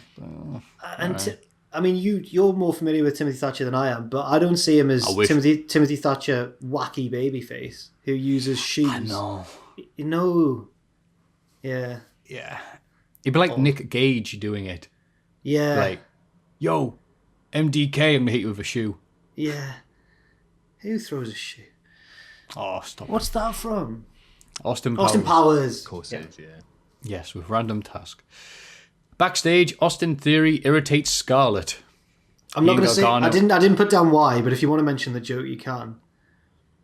He went, look how big they are. Are they real or fake? No. Your nails. Oh, man. Austin, laugh a minute Theory. He and Gargano are trying to get a meeting with William Regal to complain about Gargano's next North American title defense. Later in the night, Regal comes out of his office and reveals that Karrion Kross has requested a match with Theory next week. Kross and Scarlett are in the ring, and Kross mentioned the various people gunning for his title. He's interrupted by Kyle O'Reilly, who still doesn't know how to dress. And, this is the person who's changed his look and it's weird. Yeah, and then he's cut off by Pete Dunne. Dunne claims he's the baddest man in NXT and dares either of them to prove him wrong. He's interrupted by Finn Balor. It all breaks down into a brawl. Kross clears the ring on his own and stands tall, but is jumped from behind by Gargano and Theory. Gargano lays him out with the North American title, and they flee the building. This was very main roster. Yeah. This all happened. I watched it, and I didn't really think anything of it because it's like, hey, remember that thing they do on Raw every week? Here it is, but with black and yellow instead of black and red. It led to a funny joke where Gargano and Austin Theory left, and then the women in the way were like, where are you going? We've got a tag title match coming up. And then Candice was like, who needs stupid boys anyway? We shouldn't focus on them. Loomis is looking through the window and she like shuts the shutters to stop Indy from being distracted, which worked, but the rest of it I just thought was really like raw. Yeah. Well said, Joe. Saray picks up another win early in her NXT career, beating Zayda Remir. I'm getting these names right. Backstage, she thanks Zayda for a good match, but then interrupted by Toni Storm and Zoe Stark getting in each other's faces. Toni Storm and Zoe Stark. So I was thinking, Toni Storm, she never loses. Then Zoe Stark, oh yeah, she beat her. They're separated and the faces are all nice to each other.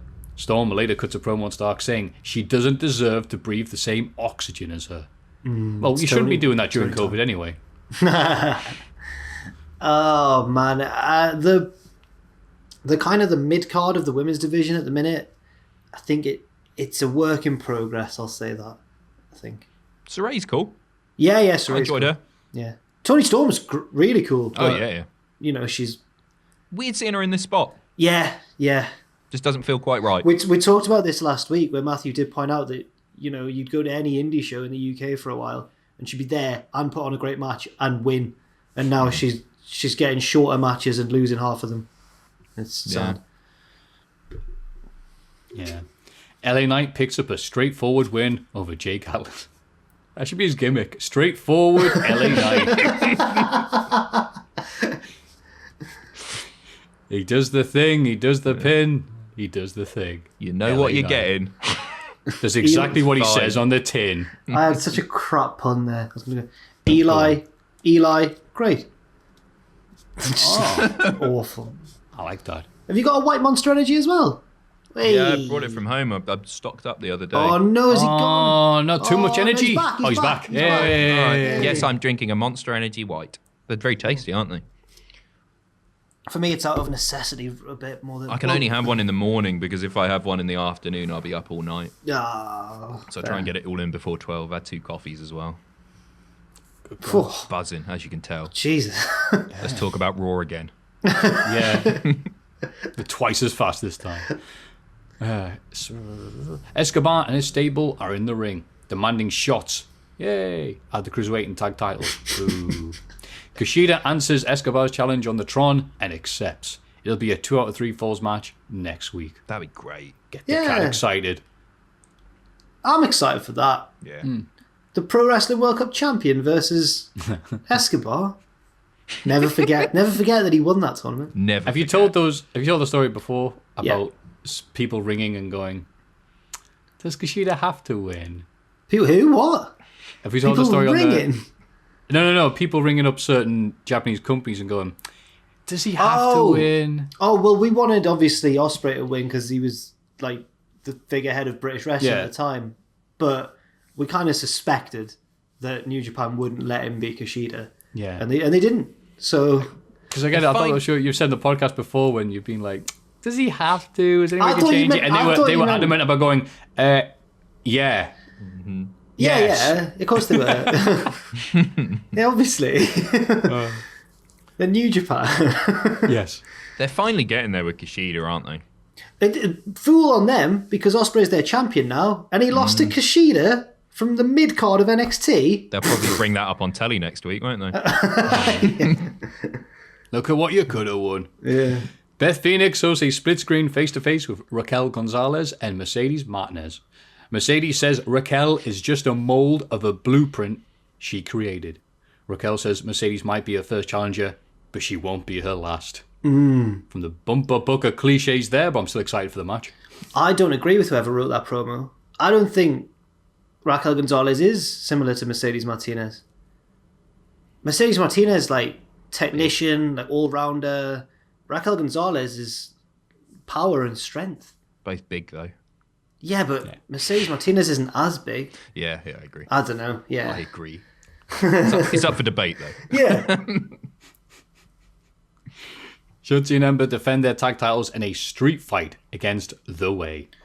Shotzi climbs a scaffold at one point, of course, to put Indy through the announce table, but Indy later recovers to put Ember through a table with a springboard elbow drop to the outside. I was like, go on. Yeah. I was really rooting for them for some reason. I'm like, go on, Indy. Yeah, no, this is a great match. Also, they set her up on like a chair pyramid and start her on top, and then Shotzi's like, I'm going to dive. And then they did the thing with the fire extinguisher. I'm like, that's probably for the best they did that. Yeah. A bad idea written all over it. But Indy later recovers to put Ember through a table with a springboard elbow drop to the outside, and in the ring, Candice stomps Shotzi's head into a chair for the win and the titles. Yeah. Go on. Loved all of this. I like all of the 4 wrestlers in the match, but I was just really pleased for The Way. Candice has been one of the best women's wrestlers around for years now, so she fully deserves that, if not more. And I like Indy as well. She's really good. Indy's great. She's just great fun to watch, isn't she? Yeah, I think she's really, really like her. She's so young as well, isn't she? Like 22 or something. Yeah, she's really young.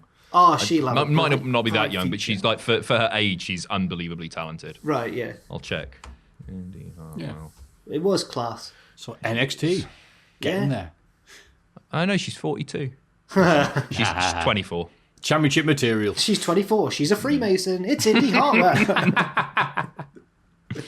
She's Indy Hartwell. She's not good at changing locks. She overcharges. It's Indy Hartwell.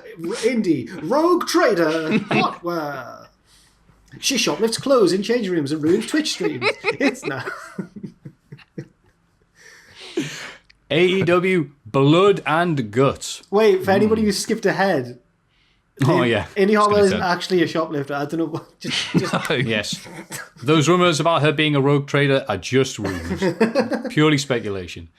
Don Callis opens the show telling us that Omega couldn't make the event, and that Nakazawa will face Moxie and Kingston alone. It's all a ruse as Omega attacks them from behind. But Moxie and Kingston still win the match, pinning Nakazawa.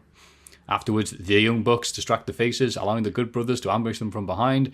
The Elite beat down Moxie and Kingston for quite a long, annoying amount of time. It did go on, didn't it? Really Roughly did. 3 months, I think, so far. And I know that's the point, but I was getting annoyed. Yeah. Same thing with Kenny later. I know we're going to talk about it in a bit, but Jesus Christ, did that promo drag. I have a higher tolerance, I think, generally for Kenny Omega's theatrics than Maffew does, but I was getting annoyed at this one. The bit that annoyed me especially was when Callis was doing his whole, Kenny didn't show up to the building, and commentary just immediately went, well, he's lying. We saw him. I was like, brilliant, thanks, lads. And then Omega runs down to hit them with the belt, but he does so in like, and I think Omega's a brilliant wrestler, but his ambush on them was the most pantomime thing. He comes down like, ooh, yeah, as if he was like the child catcher, like throwing a net over someone. I'm alright with Omega now. He's a bad guy in the same way. Okay. The Young Bucks are better as bad guys. It's when they were trying to be good guys, and I'm like, why would I cheer you? You're horrible. Yeah, That was that thing that they've got sorted out. By the way, I've been reading the Young Bucks book. Have you? I'm about 50 pages in for it, and it explains everything about them. How do you mean? They basically succeeded at everything they tried at. There's the opening book. You know when you read books and there's like this turmoil or there's a struggle you have to overcome? There's none of that in this book.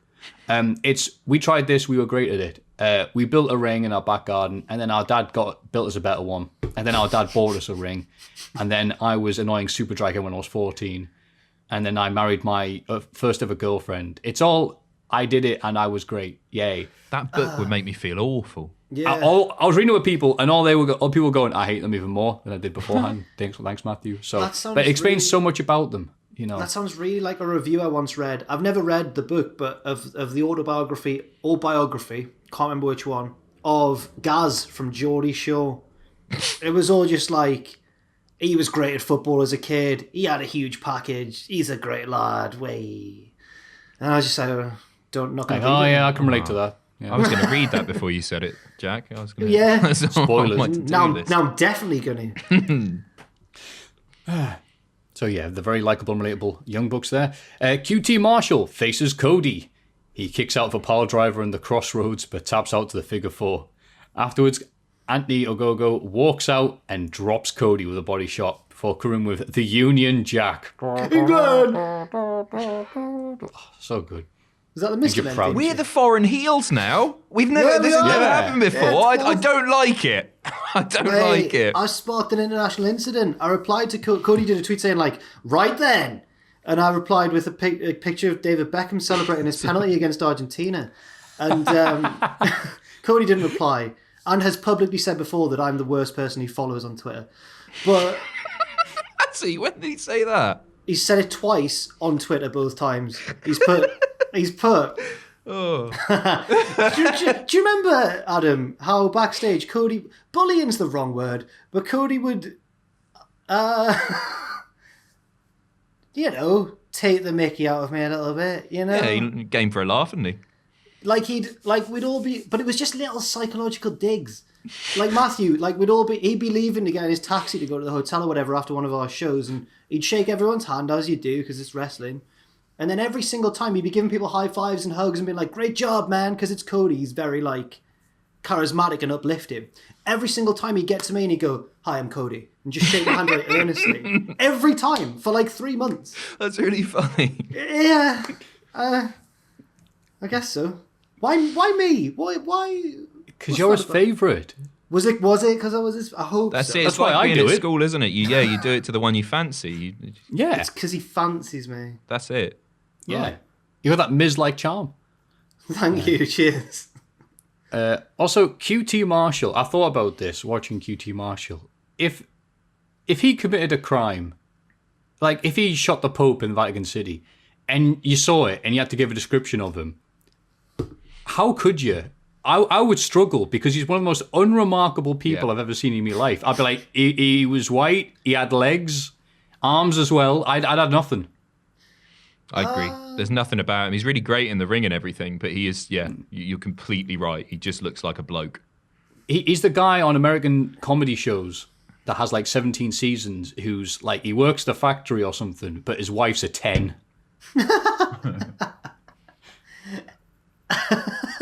Factory workers don't deserve attractive spouses. He's got these comedy shows, the unremarkable dude, and there's this beautiful, outstanding woman. Anyway. I always found that about Peep Show. Which I know is different because it's UK, but yeah. Jeremy, all the women that Jeremy went out with were way more attractive than Jeremy.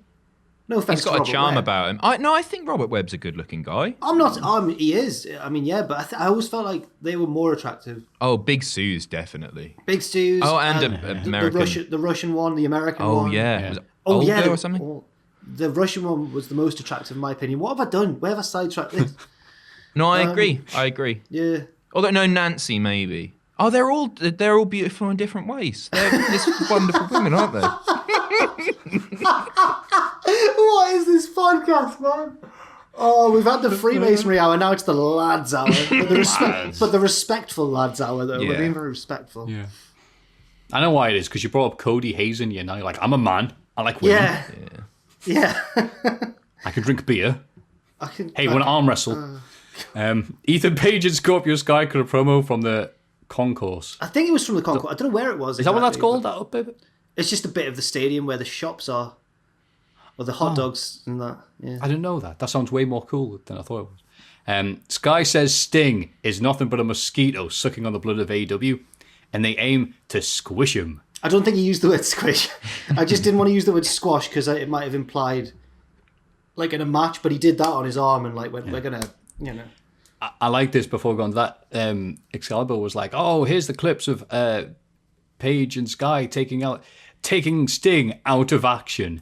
As if he was in action to begin with. Like, oh no, he would have been here tonight wandering around aimlessly like a confused person, trying to find something in Argos, but he can't be here tonight because of these two. Page talks about the history of Darby Allin and Evolve. Again, take a shot every time Evolve's mentioned on this podcast. Taking credit for numerous injuries. Darby flies out of nowhere and attacks, but the numbers advantage is too much. Page throws him down a flight of stairs. Nutter, isn't he? I didn't realise that Ethan Page was on bad terms with Evolve. I know Evolve don't exist anymore, but he said something like, yeah, me and Darby have a long history, but it's a bunch of matches that no one will see. Maybe he just meant because they've closed. Maybe he just meant because they've... Maybe it was like a shot at WWE for closing. They can't really... Yeah, it's hard to go, hey, you can go watch Evolve on the W Network. You can watch that one show. Yeah, because he did this... Their feud was Ethan Page does 10,000 moves to Darby Allin. Yeah. Like, puts him in a body bag and then, like, Mike Awesome's him out the ring. And all this stuff, and like, go on. Sorry, just apparently they had one of the best WrestleMania weekend matches ever. Apparently it's like up there with that crazy Ring of Honor 6-man that changed the game, or the Dragon Gate lads and that. Yeah, I'm going to agree with you because I was there for it. Were you? Oh. Wow. Was it scary? Yeah, it's the first time seeing Darby Allin and thinking, God, I'm bigger than him. And then Ethan Page is suddenly like, he's like, you know, normal wrestler Ethan Page, and so he wrestles Darby Allin, he's Bam Bam Bigelow. It's like, yeah big man moves, yeah. And also Darby Allin, his brother, who's dressed as him with the face, was giving out like 8x10s of him afterwards. I went, are you a big fan of his? And he goes, yeah, I have to be. Oh, fair enough. Wait, he was giving 8x10s of Darby? Yeah. For free? I think I just handed them out. But I was like, Darby Allin photos, get him before, you know, Page gets to him. Yeah. And now we're back to this. They went, you know what we liked you doing, Darby? What? Winning matches? Looking good? No. Getting destroyed by Ethan Page is like, oh, great. Yeah, they're just going to do that again. He must be so fun to wrestle, Darby Allin. It's like wrestling a bag of potatoes or something. You just get to toss him about and just have a bit of a laugh.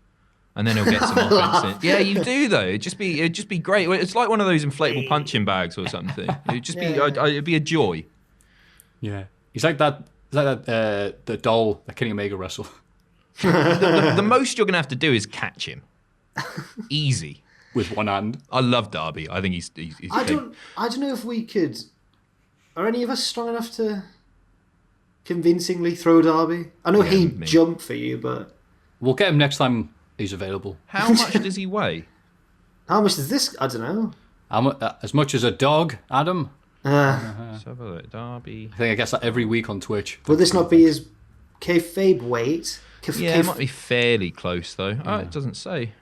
Oh no, 170 pounds. Oh, that's more than I thought. He's lighter actually. than that. He's got to be lighter than that. Yeah.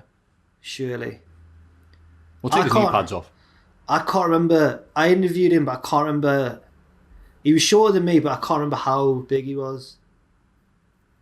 What a great podcast. Could we throw Dart? That should be the big question of the week. That was a really funny day. I just interviewed Rikishi and all of his fam, and they were all bigger than I thought they were going to be. What, like good Rikishi, ones? Like Roman and Jay and that? Yeah, like... And Jimmy. Well, not that... like Tonga Kid and all the lads. But no, there was the good one from MLW. Jacob Fatu was there. Oh, nice. He's great. They were just all much cooler than me and bigger. It's a shock. Well, Rikishi big. well, They're big lads, but aren't they? I never thought of Rikishi as tall when I was a kid. Just How big. tall is he? Like 6'4" or so? Yeah, no. What? No, Rikishi, I'd say was probably like 6 foot, 6'1". Oh, okay, right. He was a good couple of inches taller than me, and then yeah. He's 6'4" if he sits down.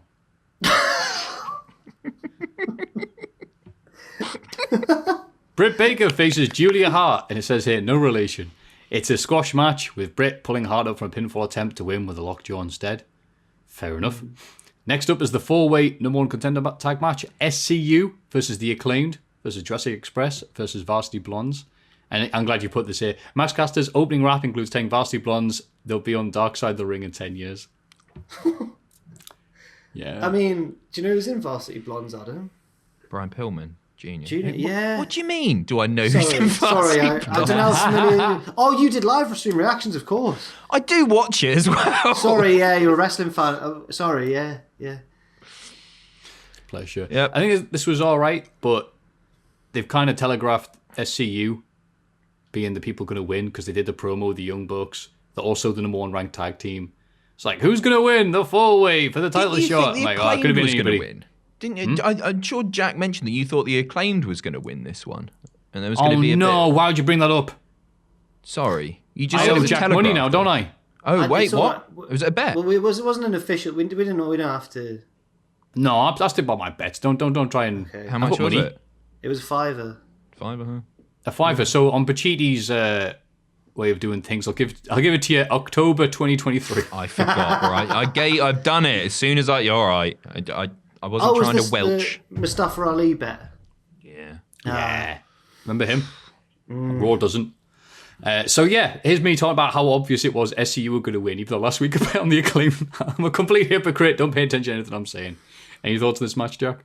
To be honest, it's all gone quiet, lads. But my headphones, they're on still. I honestly, this was the one that it blew by and I didn't pay much attention. I think I was starting to get tired by this point, so I don't actually know how good it was.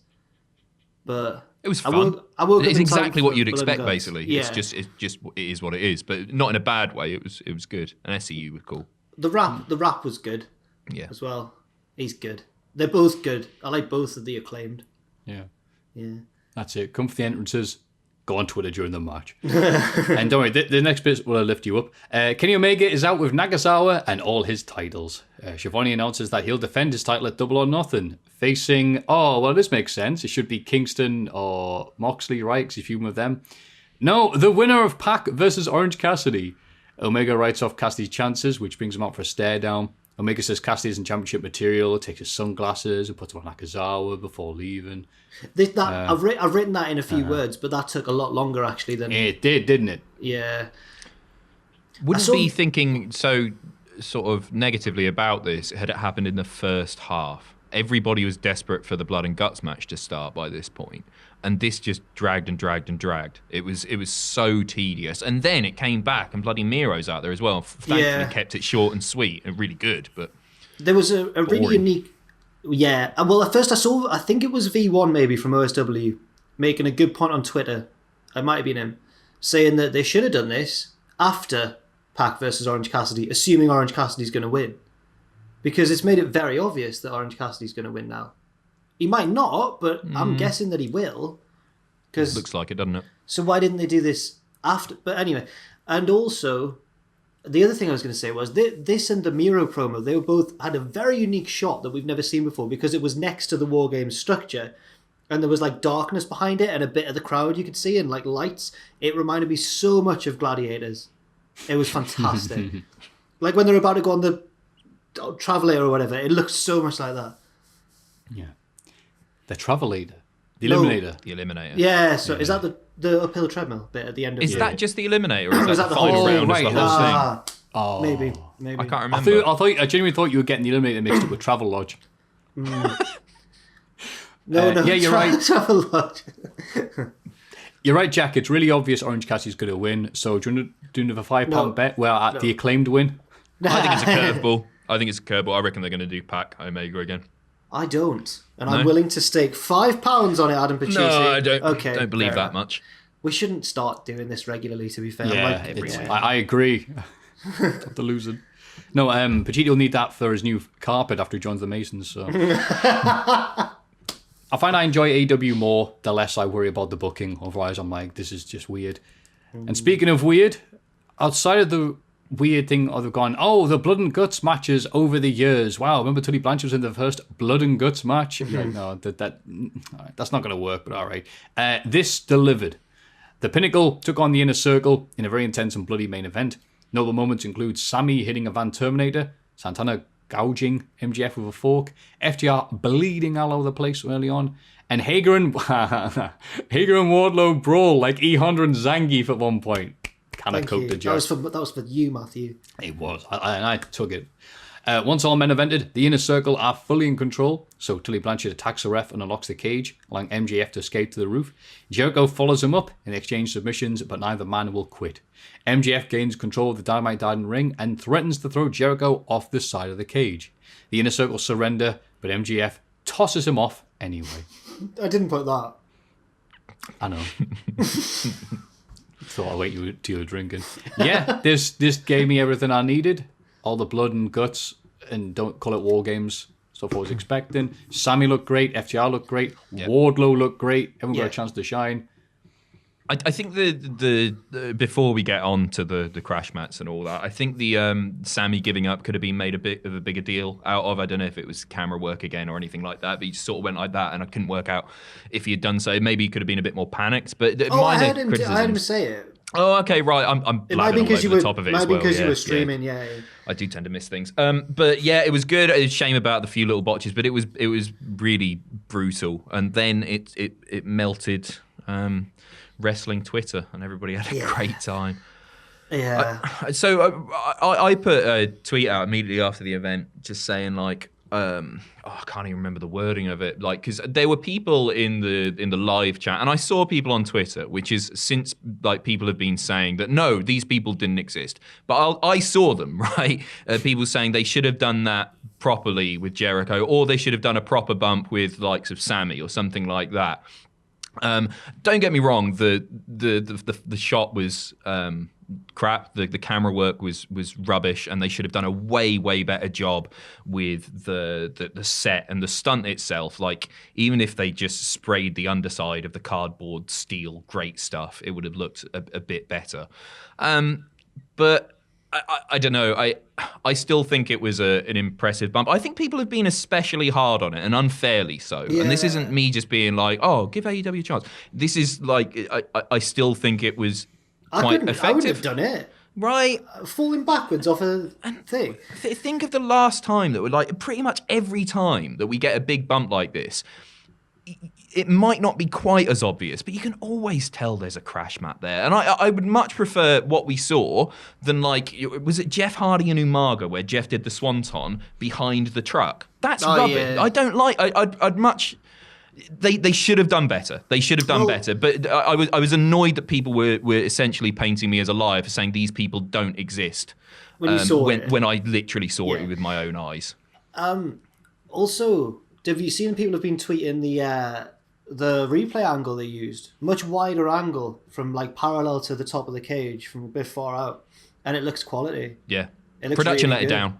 It was still. I still enjoyed it, and I don't know, man. Everything that happens in wrestling, especially in the past month or so, or maybe a bit longer, but it seems to be all the more devastating and all the more wrestling Twitter seems to melt down every week now about things that are ultimately so inconsequential, and it's a pretty minor thing. If that took away all your enjoyment of everything that you'd seen before it, then I think you need to reassess if you're really into the show, because it was I don't know, I liked it. Maffew, what do you think?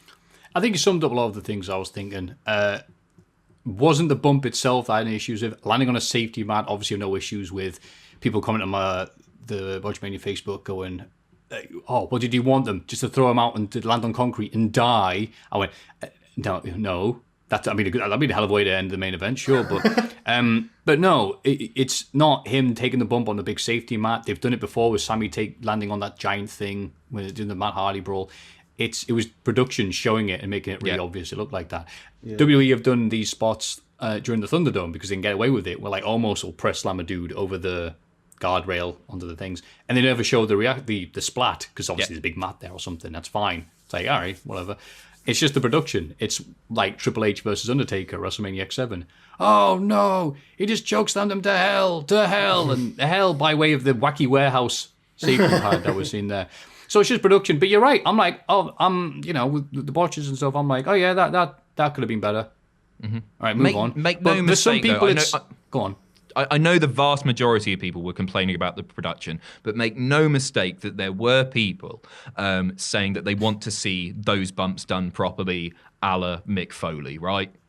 There is still a section of fans who want to see those things done properly. Whether or not it's Jericho or Sammy or whatever, they want to see big bumps. And so, I don't know. I enjoyed it, and it was a bit naff at the end, but it was still good enough. And unfortunately, with all of this discussion, it's taken a lot away from the really great thing about it, which is how evil and brilliant MJF looks. Those closing shots with the blood and everything, iconic. Seriously, amazing. You know when someone,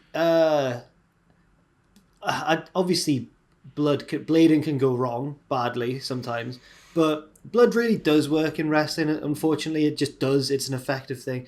And it made him look like scary. He looked like deranged. And it was one of those moments, like when Becky Lynch had her nose broken and she was in the crowd like that, where you think that's going to be like a defining moment for them. It was fantastic. The other thing I really enjoyed, I think generally the good outweighed the bad in this match.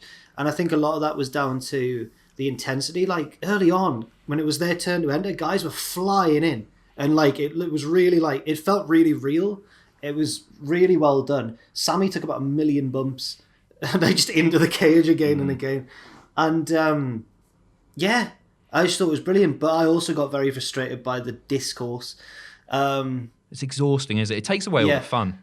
And I don't want to say that, because it's not a case of like, oh, AEW are always wrong or WWE are always wrong. For me, I just find it bizarre when, and this isn't again me saying that AEW are always better than WWE or anything. I find it bizarre that a lot of people have this very pro WWE, anti AEW slant, because how can you not want the up and coming competitor to do well? Because it will force WWE to also be better. That's just how it works. And I don't get why people are like rooting for AEW to fail, because why? Like, I just don't get it at all. Yeah, more places for people to work, more good wrestling.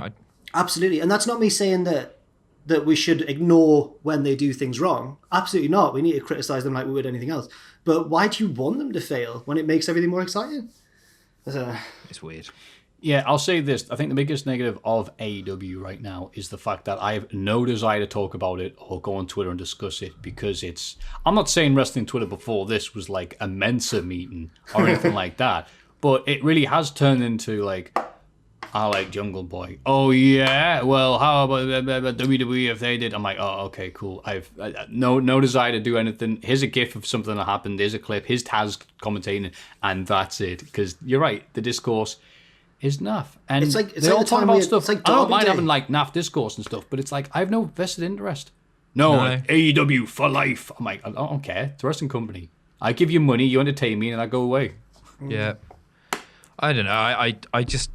Sometimes I'll draft a tweet and then just think, oh, actually, I'm just going to get a load of crap for that. There's no point. There's no... And I'm used to 5+ years of this, people disagreeing, and that's cool. I love that. I'm all for that, but it's this tribalism once again is so exhausting, and it just puts me off. It totally puts me off. Yeah, it's very strange. Still, what a happy way to end the week in wrestling. Let's have a rummage in our mail bags. Now let's have a little old look in the mailbag. Yay! Hi guys, been listening to your podcast since day one, and it's helped me through some of my worst times.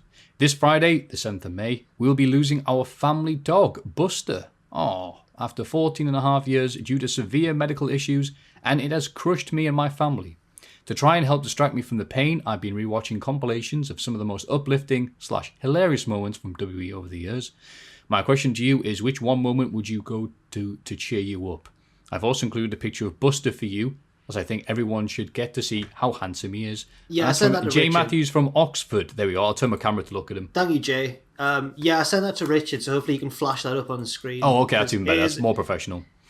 He is a lovely dog, and it's a very, very sad story. But Sorry to hear it, mate. Thanks for emailing in, though. And it's a good question as well, which is uplifting moments that we watch in wrestling to make us feel, buzzing and happy.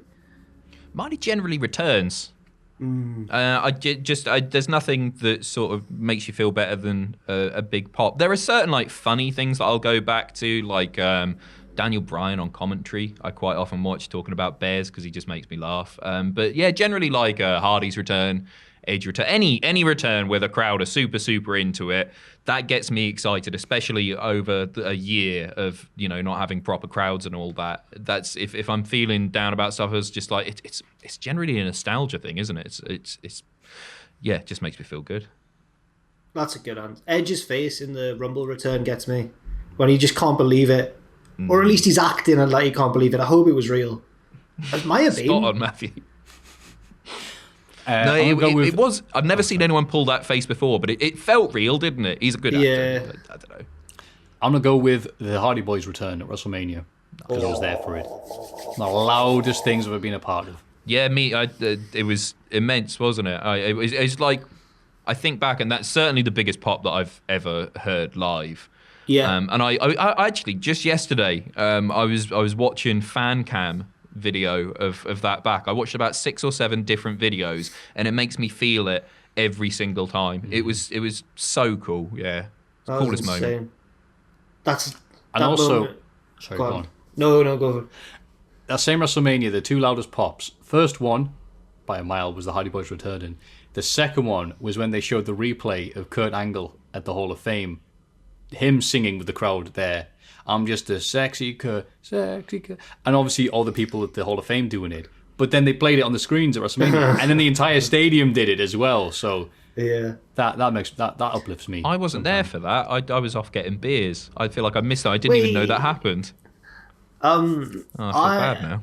It was an incredible moment. It's always tainted for me because the night before I'd interviewed the Hardys backstage at Ring of Honor, and hanging around like such a hack after this insane ladder match they'd had with the Young Bucks. And then I'm there like, hi Matt, remember me from WCPW? Can I get an interview? I just look back and cringe so much because they've just had this amazing match, and I'm there like for my own selfish gain. It wasn't, I was working, but and I just didn't.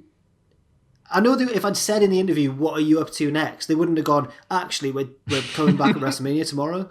But if I could just have hinted or something in the interview, I feel like I'd have been like, oh, I don't know. It frustrates me a little bit. You didn't ask anything? I kind of said, well, best of luck for the future, any clues? But I didn't go oh, do you know that WrestleMania is on somewhere? It wasn't like that at all. Maybe you just thought, I don't know, I can't speak on your behalf, but everybody had probably been asking that in the interviews. Any chance you're going to show up on Sunday sort of thing? Maybe, yeah, I guess so. I was the only person there. Right. No, there was a few members of What Culture there, but we were the only ones interviewing people backstage. Mm-hmm. So I just feel like if I could have asked something different, I would have, but never mind. Fair enough. You could have just done the thing like that, right, lads? I know everyone's asking it. It's the big question this weekend. I know you've been asked it 100 times, but really, Pierce Brosnan or Sean Connery? Oh, do you see that Roger Moore thing I tagged you in on Twitter? Oh, I love that. Yeah, great story. Yeah. Adam, there's this Roger Moore thing where someone shared a story about him, and he said that he met him when he was a kid in an airport, and his dad didn't know who he was, but he was like, come on, Dad, it's James Bond. Let's go and get him to sign this. And he went over and he signed it Roger Moore, and on the way back he was like, Dad, this is the wrong name. That's James Bond, and he signed it something else. And then the dad goes back and he's totally ignorant about James Bond, and he's just like, sorry mate, you've signed the wrong name, he says there or something.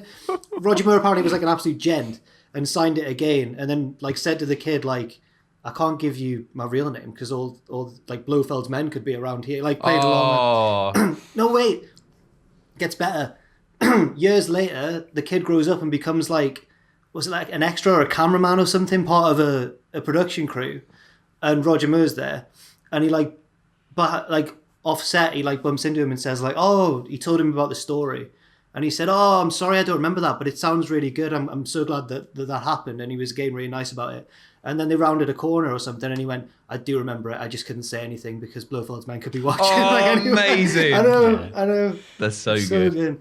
It's good. It's up there with the stories that the actor who played the second The Master in Doctor Who original series would, like, he'd leave like his voicemail or something would be like, yes. Yeah, this is the master, please leave a message unless you're the doctor, in which case go away, And like it's like his kids at school would ring him up like, hello, who is this? I'll throw one in. Mine would be Kofi Mania. Nice. Oh, yes. Because he really deserved that.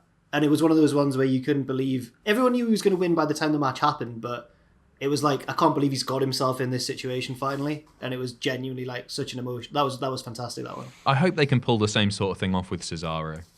Yeah, or Biggie. Yeah. Yeah. Or Mansoor. And Xavier to a lesser extent. I'm joking. He wants to win King of the Ring, doesn't he? Yes. Name all the things. Namaste, lads. Oh, yoga lad. I had a dream yesterday, and I just had to share with you all. So please forgive me, because I know dreams can be a bit boring. What? Not my dreams, mate. It was my birthday, and my present was something that I've wanted since I was a kid. My parents and I were going to WrestleMania. This WrestleMania was a bit different, though. For one, it was in Newcastle. Also, the main event was Jack the Jobber versus Seth Rollins. Ross got to commentate, sing alongside JBL and Byron Saxton, while Jack made his entrance, dancing, very sharply, I must say, it says here, to Carly Rae Jepsen's Run Away With Me. Good song. Jack was very good. So good, in fact, that he got offered a WWE contract after his match. He was unsigned until it. Right. A main event in WrestleMania as a one-shot deal. As a free agent. Yeah. It's the name value. You're like LT. Yeah. Well, but Ross went haywire at the commentary table, told Vince McMahon to eat his poo, then called wrestling fake, and said out loud to the world, the Cultaholic Heavyweight Championship was the one true wrestling title. Everything else was just censored. Then John Cena and The Rock came out to beat him up. Anyways, my question is, are there any wrestlers you thought would be better used as commentators? Who are they? I love the transition of the question. Greeting from India, Sid. Namaste, Thanks, Sid. Thank you, Sid. Any wrestlers who'd be better as commentators? I've got one. Mojo. Oh. Like, because he is legit hype. And he's fun to listen to. Although he didn't do like proper commentary or anything, but that was one of my favourite pandemic moments, was him and Triple H bothering Michael Cole. And although I don't mind his wrestling or anything, I really like the guy. Obviously, he's a guy that genuinely does get you hyped up. He's really, really passionate, and I think sometimes that's what WWE are missing from their commentary. It feels a bit sterile, I guess, sometimes. But with Mojo, I reckon he'd do a really good job of that. And his talking's underrated. He cut a few really decent promos that some of them made it to TV, some of them didn't. But I think he's good on the mic. I think McAfee's bringing a bit of that. Mm-hmm. Yeah, McAfee's doing a great job. Yeah, Adnan's not. I don't know, I find Adnan very dry, unfortunately. Yeah. But, I can't think of one off the top of my head, because usually wrestlers who are good at talking are good at, you want to see them wrestle and talk in feuds rather than on commentary. Mm-hmm. Cameron Grimes, he's a great wrestler as well, but I think he'd be like a great Lawler-esque, like 90s heel commentator. I'll go for Cameron Grimes. He'd be great at that. Yeah. Maffew? I remember Mojo Rawley showing up in a salmon suit that was the same colour as his skin. Zuba. He had like Zubas. What are they called? I don't think it was a shirt underneath. What are those bits on a suit called? He had Zubas. Lapels. Are they the lapels? I think so. I thought the lapel was... He had like that's cuffs. Yeah, the lapels then. He had Zuba print on his... Yeah. Or was it just He Zebra? loves Zubas. He's got a big collection of them. So does Sam. Does he? Yeah, another great wrestler. So Sam Driver's got loads of Zubas. I think he's got a pair. Oh, okay. I'd quite like a pair of Zubas as well. I bet they're really comfortable. That's exactly what he said. He said, you don't understand, like, they're so comfortable. Which is why they became popular, right? For travelling. Makes sense. Yeah. And that's why it was the Zubas and the... Well, we call them bum bags, but, you know... Fanny packs. Yeah. Dirty name for a thing. Obviously, that means a different thing in British, in UK English than in American English. Just slaps. Oh. Maffew? I don't know how to follow that. I'll go with better commentator than wrestler. Right now, Scott Steiner. Oh, yeah, yes. that'd be fun. Yeah. Yeah. I can think of one that once he's wrapped things up would be really good, which is MVP. Oh, Imagine absolutely. him transitioning really well. Yeah. Oh, he's already a commentator. What am I talking about? I was going to be like, Taz! He's been one for about doing 20, it for like 20 years. 20 years, yeah. Yeah, he's really good at talking. It must be like all experience he has. If we're doing once they've wrapped it up, Eddie Kingston as well. Nice. Oh, Yeah, yes. yeah. Did you see the tweet, Maffew, about when Eddie Kingston and Moxley are making their entrance? And it was like, I like to imagine this is them walking into the movie theatre to see some crap film. And it's just them just walking in like... Yeah, I saw that him saying, "Oh, I can't believe I said bro, I'm sorry." Yeah. I've let myself down for using that one. But question number 3 question number 3. Mailbag just says, number 3, throw to Jack for quiz. Yes, but I really need the toilet, so I'm just going to... I'll be back in a Oh, sec. it's going to keep us in suspense. Go, man, go. Me and Vachiti will talk about... Ooh, there we go. Nice shot there. Oh, what was it? What did I show? Your Leg. Yeah, you're fine. that's all right. There was a bit of a bulge there. Hey. Yeah. Show feet. So wait, does this stay part of the podcast? Does it depend how entertaining we are? I was going to say, it depends on what we have to say, so we better think of something entertaining.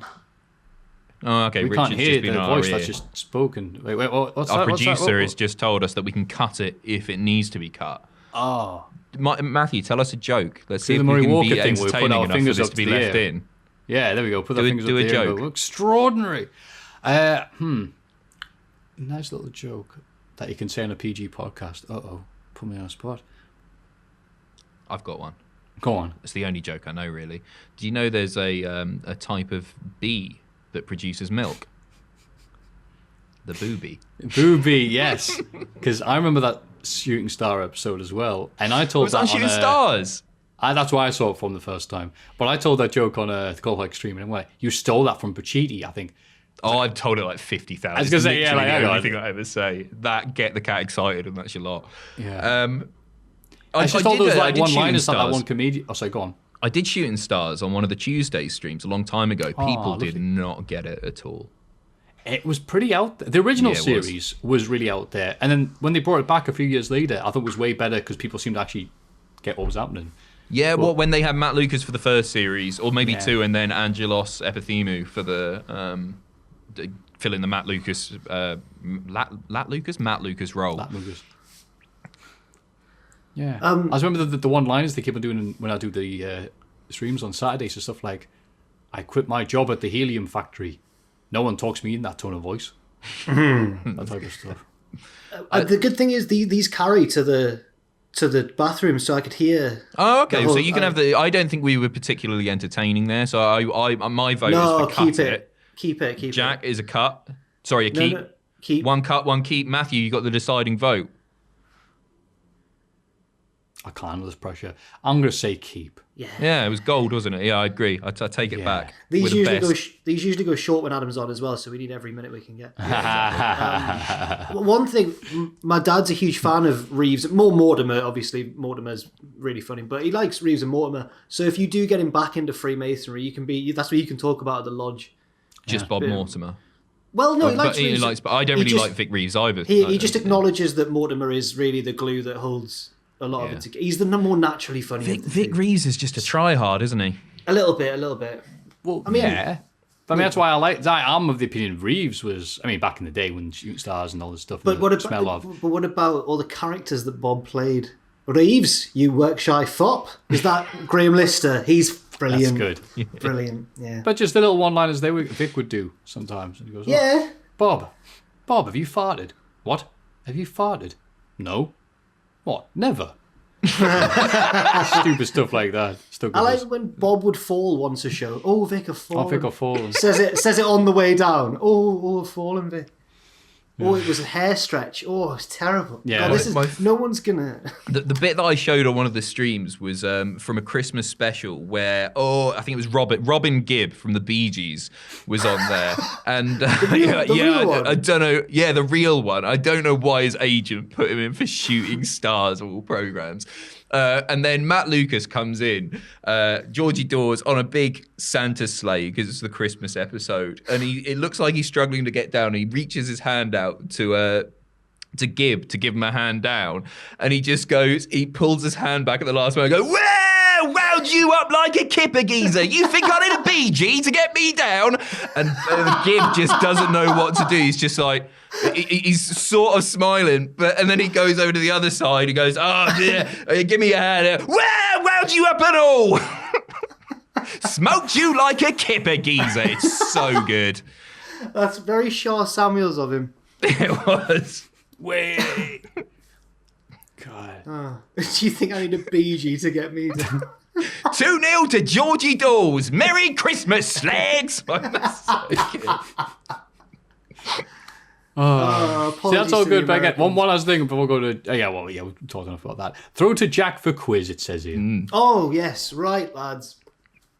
Is this something that you've written? No, it's... right, so, Adam might not know that well, but we have these segments sometimes where people will send in local slang or things in different languages. Oh, yeah, I've done one of these, yeah. Well, this one, they've kind of died down a bit, but it came back because it was a friend of the podcast who wrote in, "My basketball nemesis has returned." No. Dave. Yes, he has. And I will find what he's written now. Here we go. So I'm going to be giving the quiz that Dave's written, and you two have to get, because they're all basketball terms, so I already know what they mean, but you guys, okay. Has he written down, Jack, you would not let it lie? No, he hasn't.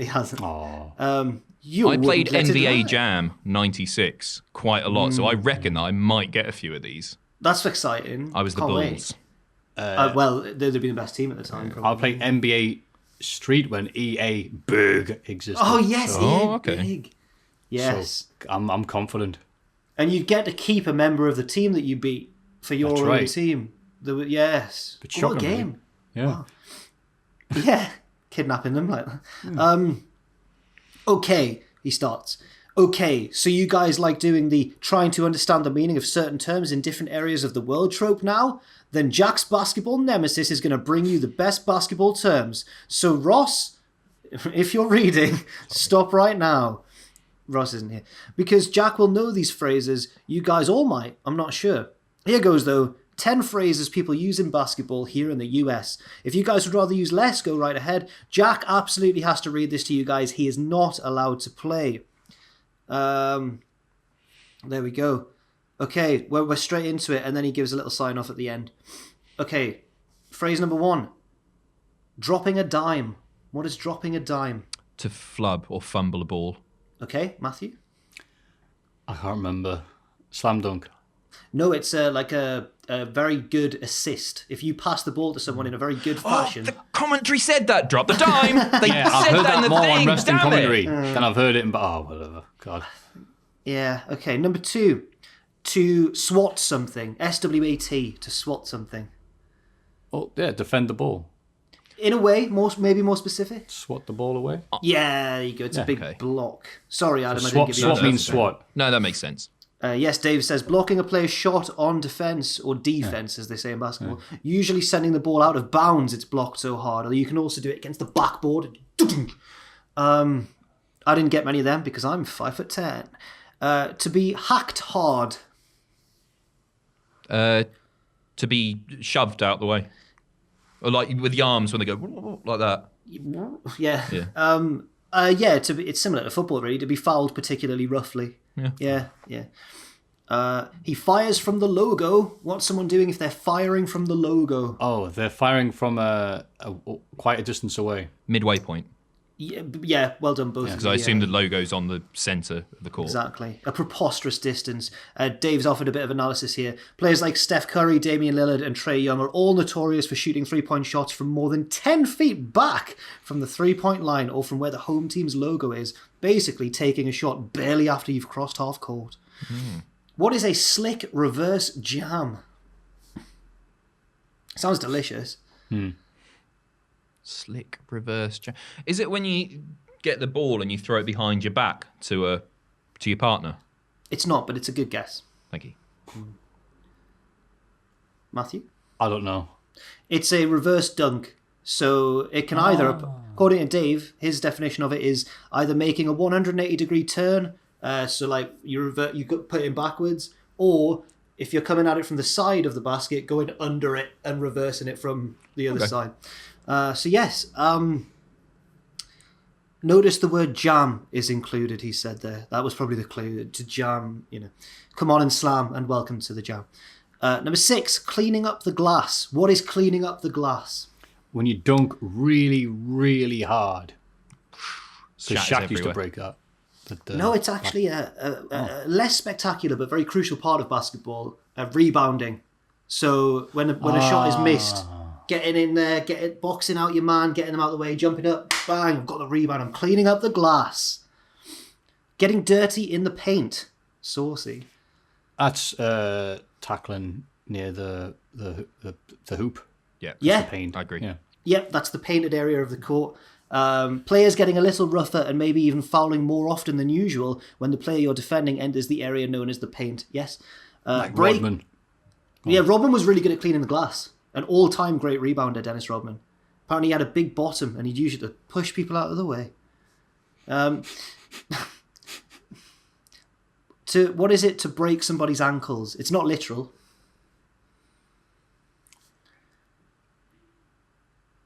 To jump when you're dunking? I know, but it's a good guess, Adam. Yeah, I can't think. Well, Jump really high. No, basketball's notorious for ankle injuries. Yeah. Which is why they wear high-top sneakers when they play to brace the ankle.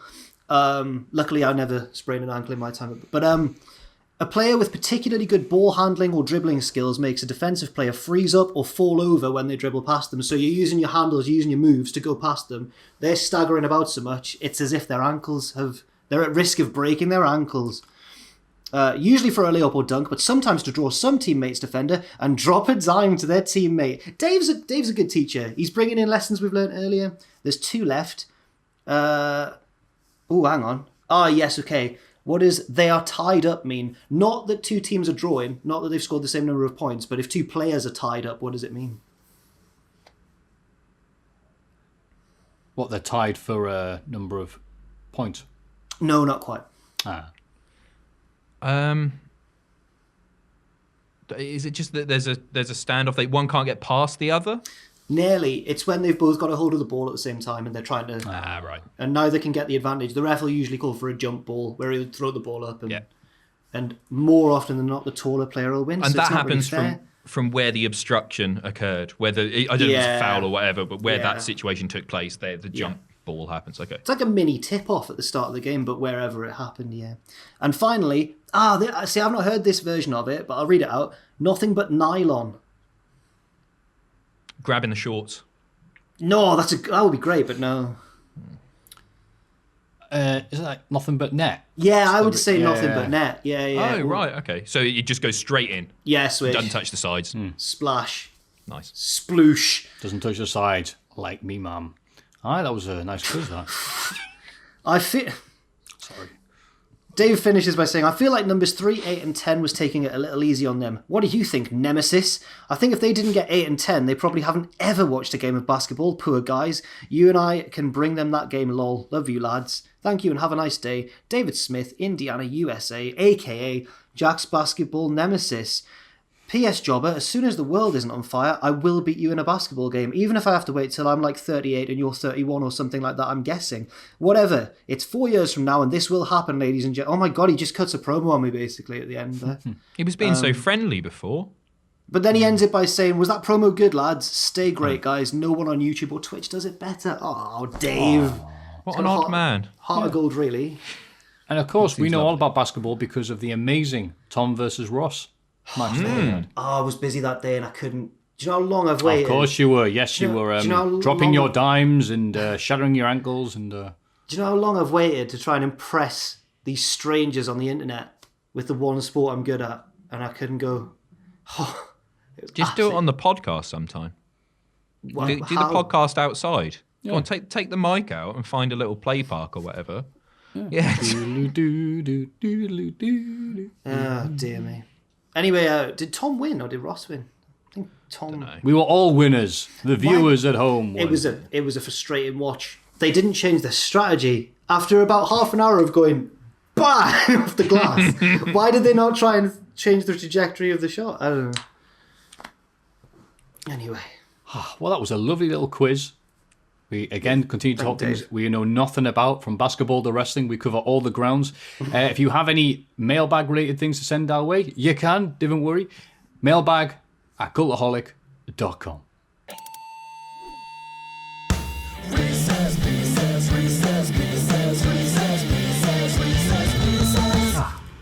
Reese's Pieces making its return. Hey, Maffew and Ross, since I think he's the one choosing the questions from the mailbag. Due to the lack of Reese's Pieces segments as of late, I racked my brain for one and decided to go in the direction of fantasy booking. Fun, right?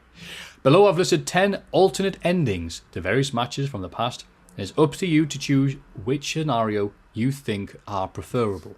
Some of these options include rectifying poor booking decisions, while others consist of altering perfect storybook endings to feuds. Have fun. Alright, so fastest thought first. We'll go Pachiti, Jack Maffew. Booker T beats Triple H at WrestleMania 19, or Kofi Kingston retains the WWE Championship against Brock Lesnar. Oh, on the SmackDown match. Booker beats Trips. I'll go for Booker as well, because he really needed that. Should have won. I'll go with Booker as well. Damien Mizdow wins the WrestleMania 31 Andre Battle Royal instead of Big Show. Or Rusev wins the US title Fatal 4 at WrestleMania 34 instead of Jinder Mahal. Probably Mizdow winning the Battle Royal. Just because of the state of the mid-card title scene, and Rusev had held it before and everything, and I don't think it would have helped him too much in the long run. So yeah, I'll go Mizdow.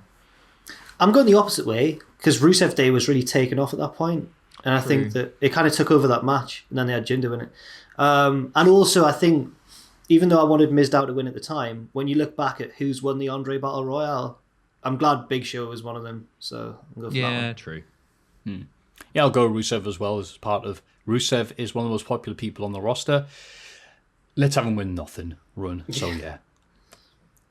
Vader beats Shawn Michaels for the WWE title. That's already mine. Really let you know that. Or Eddie Kingston beats, and it says John Mickey, the AW title. Moxley, I guess.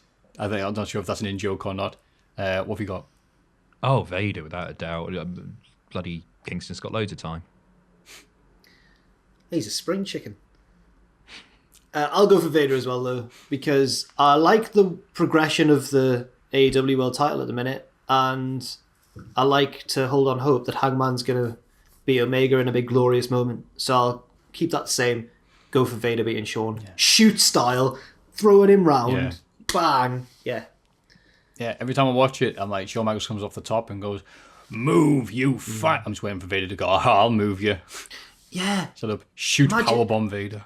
What's Shawn thinking? In a real fight, can you imagine? Did he call him fat in that bit? I can't figure out exactly what he says. He's horrible. It says like piece of something or... It's something not very nice. Yeah. Imagine doing that. Move out of the way, my friend. Imagine doing that to someone that size when you're smaller. Yeah. CM Punk wins the 2014 Royal Rumble instead of Batista. Or Daniel Bryan wins the 2015 Royal Rumble instead of Roman Reigns. I think is it cut out? Oh, I'm back. Hello. No, you were there all the time. I'm gonna go Punk for this one. I'm interested to hear your reasoning. Oh, I don't know. Yeah, no, I'm going Punk. Had him a bit longer. Okay. His last ever match. Yeah, but then he would have stuck around. I'm not saying he wins and goes away. Then he gets his WrestleMania main event, and everybody's happy. Who won in 20? Oh, Batista. Yeah. I'll go for Punk as well, because in the end, the main event of 2015's WrestleMania panned out really well with Rollins. So for that one. Yeah, I was going to say WrestleMania 30 ended up all right as well. So Yeah, it did, yeah, actually. stuff. Yeah, you know what? Who was the other champion? Punk could have challenged the other one and Bryan could have still... Oh, there was only one. I don't know.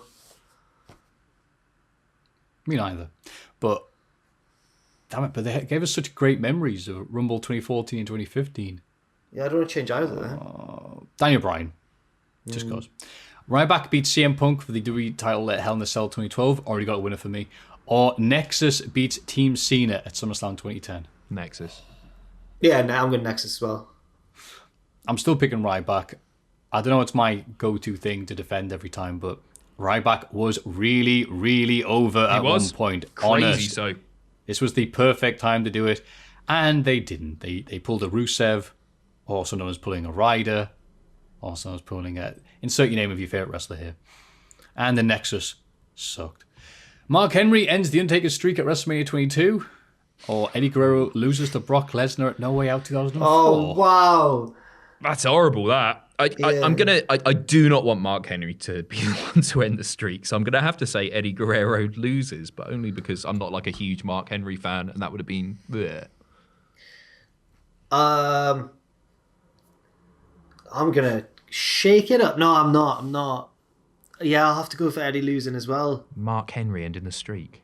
Shambles. No, I'll go for Eddie losing. But I'm a bigger Eddie Guerrero fan than I am an Undertaker fan, but the streak led to so many great matches. I can't, Eddie would still be remembered for amazing stuff even if he hadn't won the belt. Yeah. Yeah. There we go. I don't know, Mark Henry 2 years later could have easily done it, but 06 Mark Henry, no. I have to pick between that or Eddie losing to Brock. I'm picking Henry beating Undertaker then. Oh. Nutter. But there's near winners there. Daniel Bryan loses at WrestleMania 30. What's happened to this? Or CM Punk loses to Cena at Money in the Bank 2011. Oh, that's really tough. Oh, two of my favourite wrestling moments ever. Bryan loses. Yeah, Bryan loses. Who wins, Batista or Randy? I couldn't care less. Randy. No, I don't. Closing WrestleMania. Oh, confetti coming down. Yeah. They're on the same level for me, but Money in the Bank overall is one of my favourite pay-per-views ever, and it was just some of the best, it was one of the best wrestling moments ever. That Punk blowing the kiss and all that. Yeah, Bryan loses.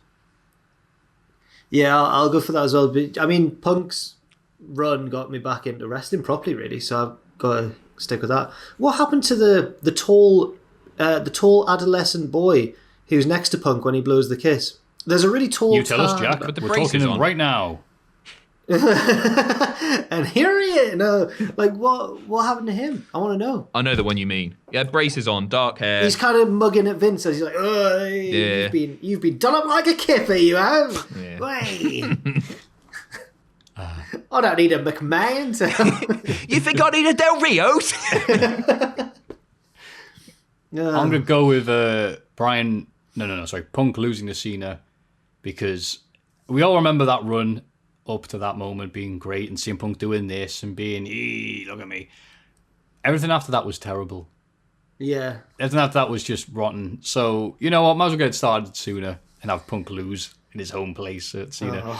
Bryan losing at Mania we wouldn't be talking about him. He would not be the big question for this week's podcast if he'd not won at WrestleMania 30. After the streak ending as well, the double beatdown with Bryan losing as well would have been...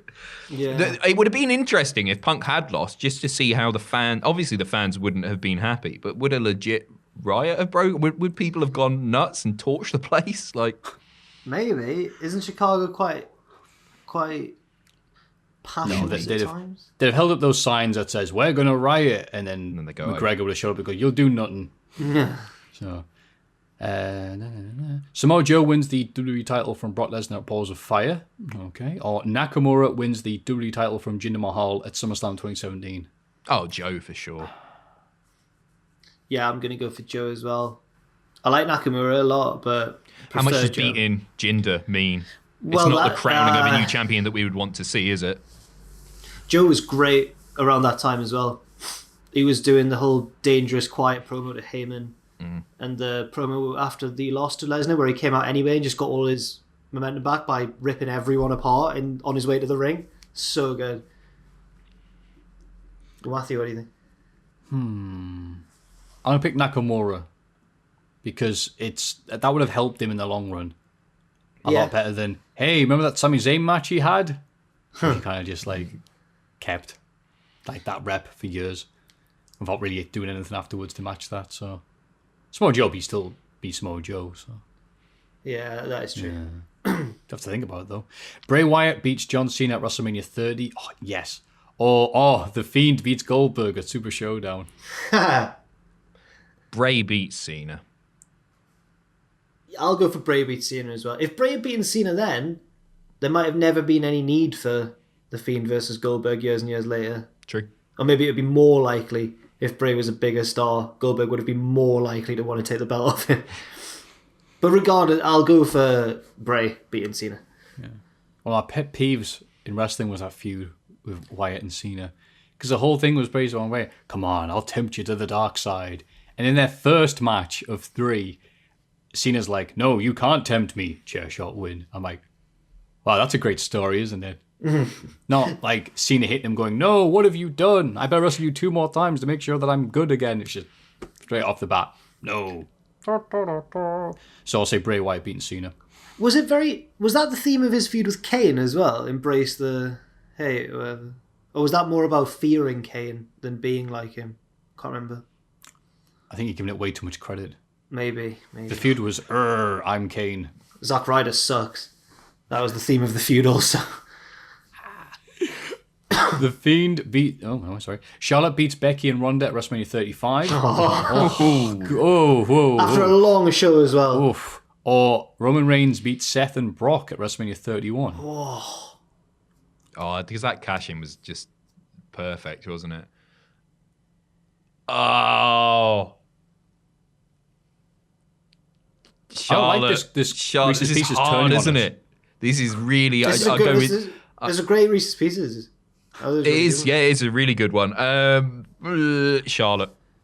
I don't know why, because they're both so awful. I'll go for the other one, because Becky's run was just incredible. Whereas the Roman one was more about not letting Roman win, whereas the Becky one was like, Becky's got to win this. So I'll go for that one. Yeah, that's a good point. I'll go for that one. I'll keep that one and change the Roman one. Probably Roman winning at WrestleMania 31. Absolutely no chance of having Charlotte beating Becky and Ronda at WrestleMania 35. No way. A failed cash-in for Seth. There could be a rematch. There could always be a rematch. Yeah. As always, thanks for consistently being my favourite podcast of the week. If this question gets used on the podcast, I promise to become a patron at patreon.com/Cultaholics, what they've said. No, wait, this bit sounds like I've written it in. I have a promise. Hang on. That isn't a bribe, unless it works. Sincerely, Mauricio from Europe Valley, California. P.S. I'll sign up for the $25 Patreon membership if Maffew correctly pronounced Europa with the proper Spanish J as in jalapeno. You might have done. Hurapa. Jalapeno. Right? Jalapeno. Hurapa. Yeah, Hurapa Valley? Yeah. I don't know. Give us your money. Don't feel obliged to do that. No, you don't have to do that, mate. Yeah. Oh, sorry. It's really good as well. It was really good. Great Reese's Pieces. Great Reese's Pieces. Thank you, the Reese's Pieces. It's Cultaholics.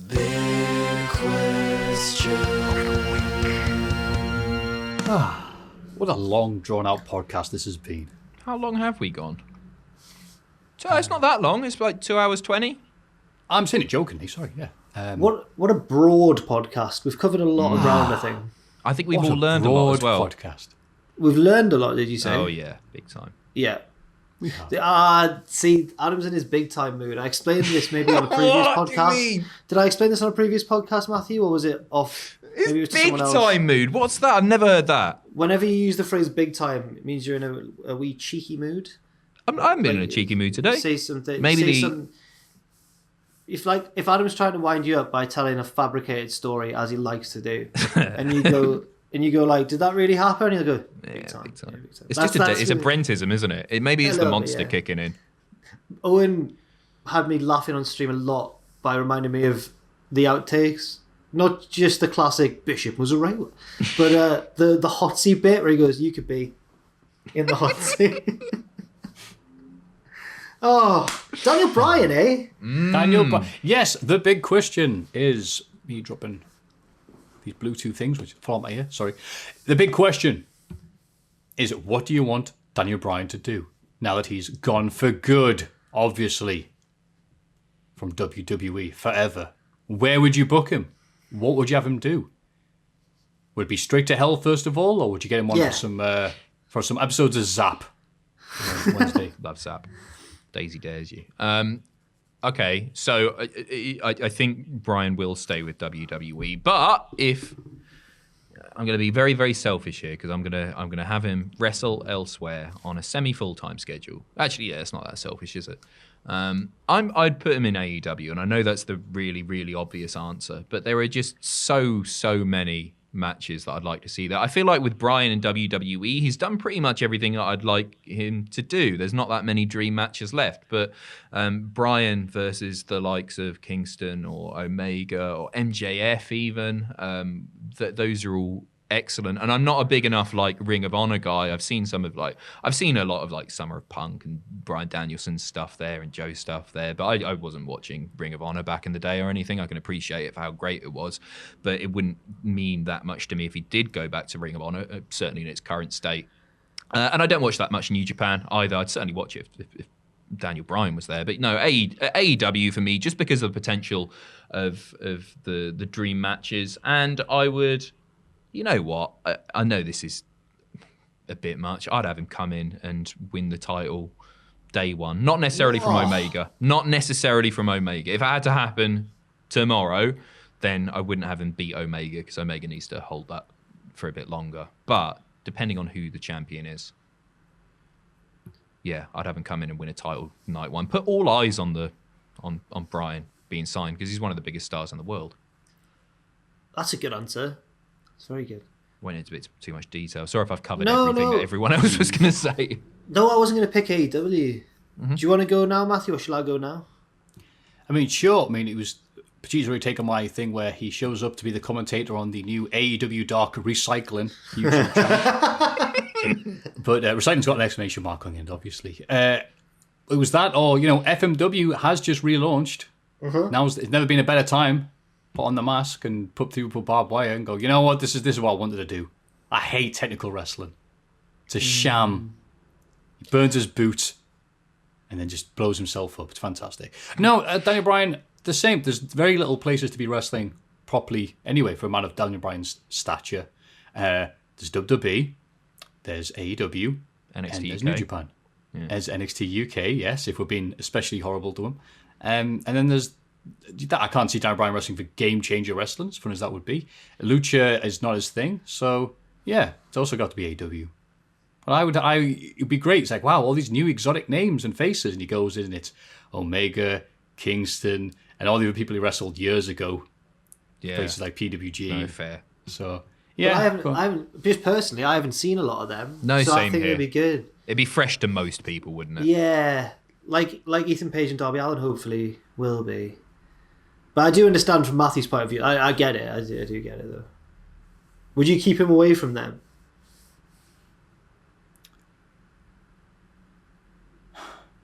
Oh, I don't know. Because that was like an audition. That was fantastic. I'm taking this way too seriously because I'm thinking, what would I do with Daniel Bryan? I sort of regret saying title on the first night thing. It doesn't really work that much, does it? It could. Imagine if, like, MJF's had the belt for like 6 months and everyone's hating life. This just Dan Bryan comes in like a hero and just takes him out. But then he gets Justin Roberts, gets his tie, and chokes him. Yeah. Have some of that.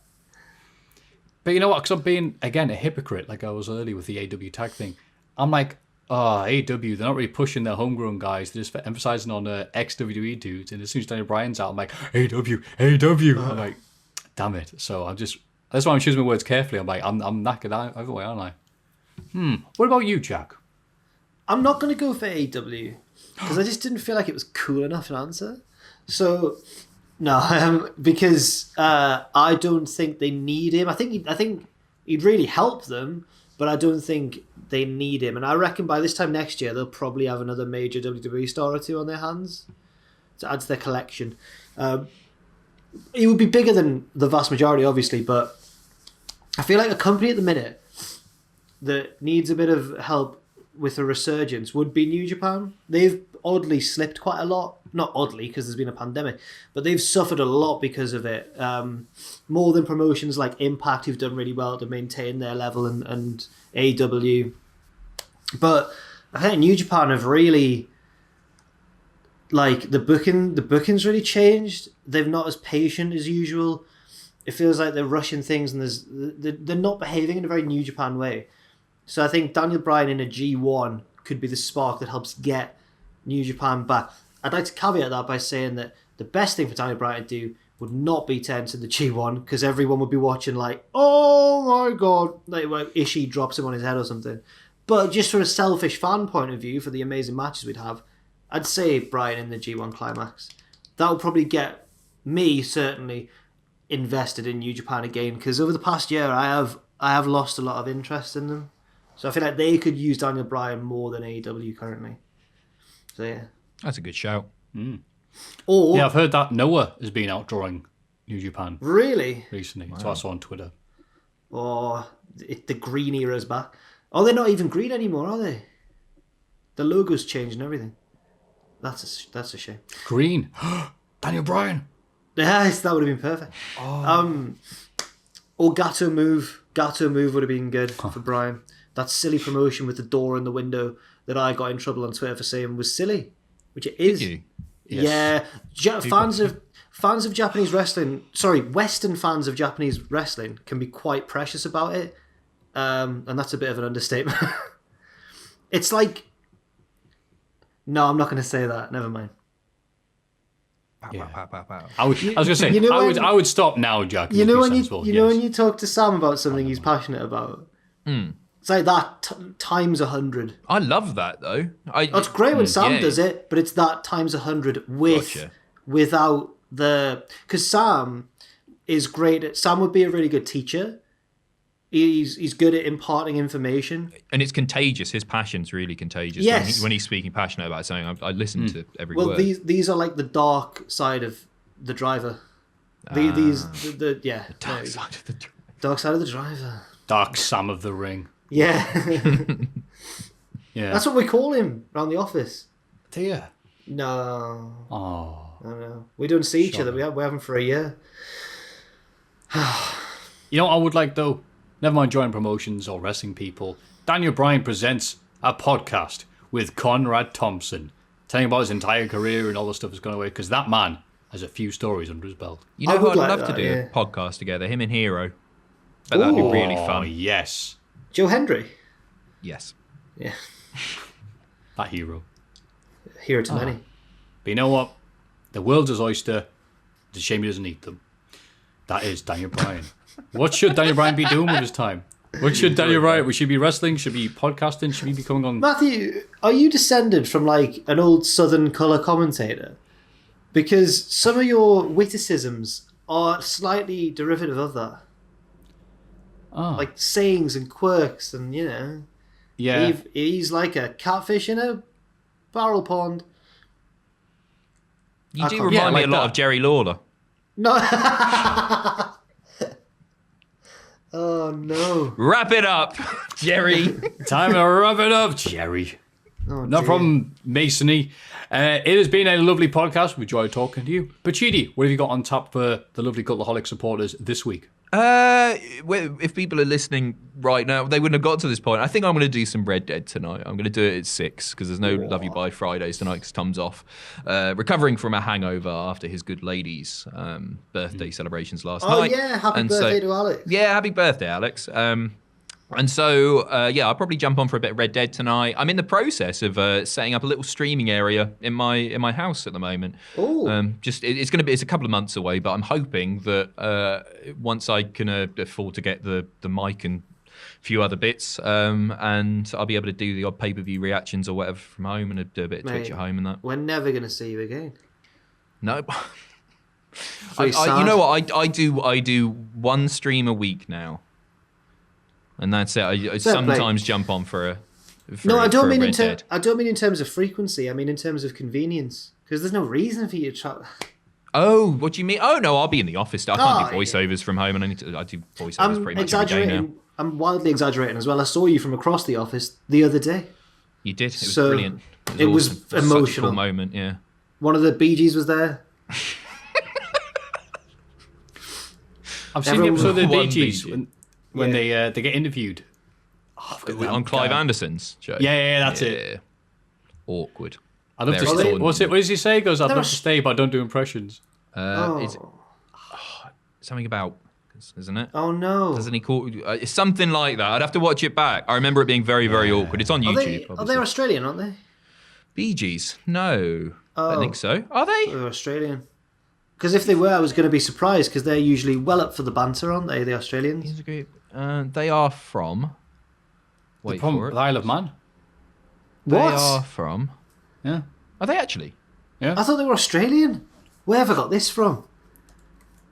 That's how they talk in Isle of Man, you know. Born on the Isle of Man during the 1940s, and then they moved to Manchester, Chorlton cum Hardy, in 1955. You know what? I didn't even know they were British. I thought they were American. I thought they were Australian.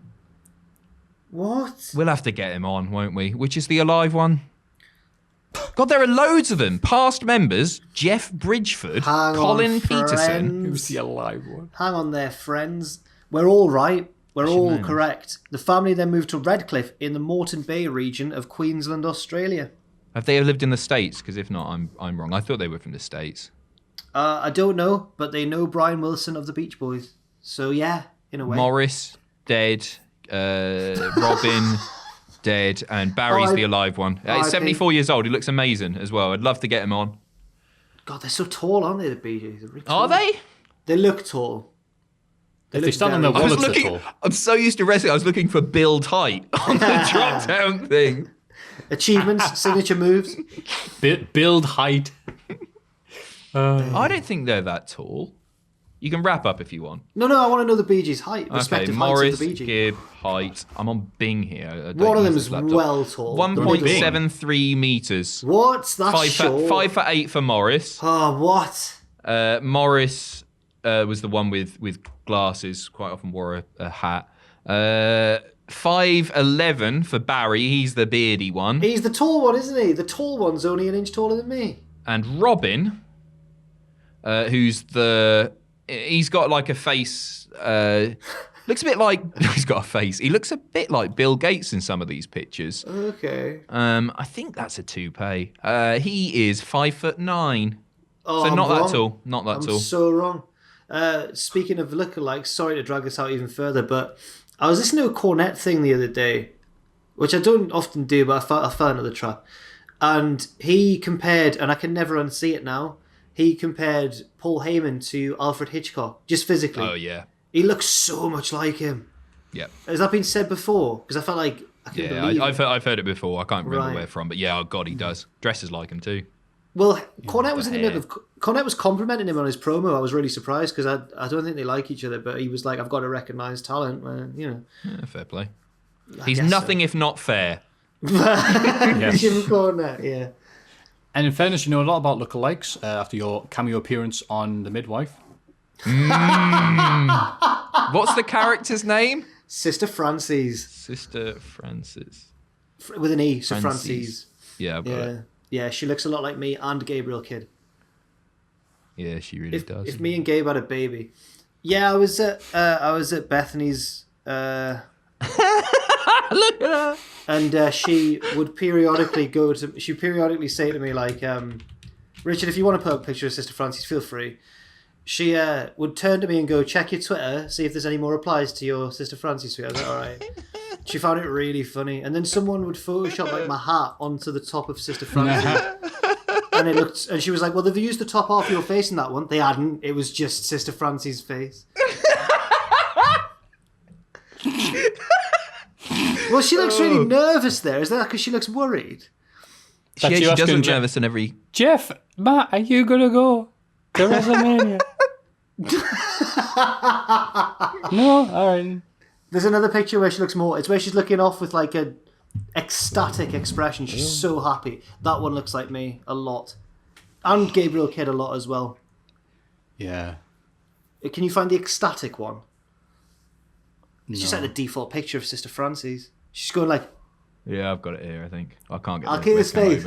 I'll keep his face going. Yeah, it is. Oh, Jesus Christ. Yeah, bit smaller on the mouth. Just a touch. No, like... If you're a puppet, just close your hand a little bit. Yeah, you go. Yeah, there we go. That's the one. I can't keep it going, man. Is Richard going to bring that up when I'm doing that, I'm guessing? That would be great, Richard. Yeah. Yeah. You're all blurry, Maffew.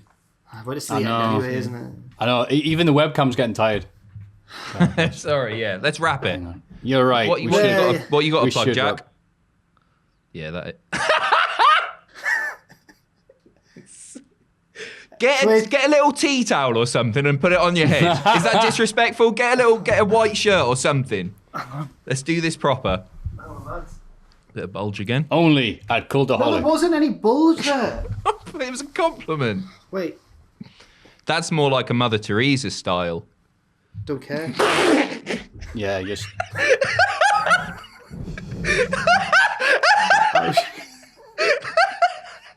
Hang on. How's she got it? Like that? It's fun! Which one's which? Stop laughing. I need to pose. You're making me laugh. Let me take it as laugh.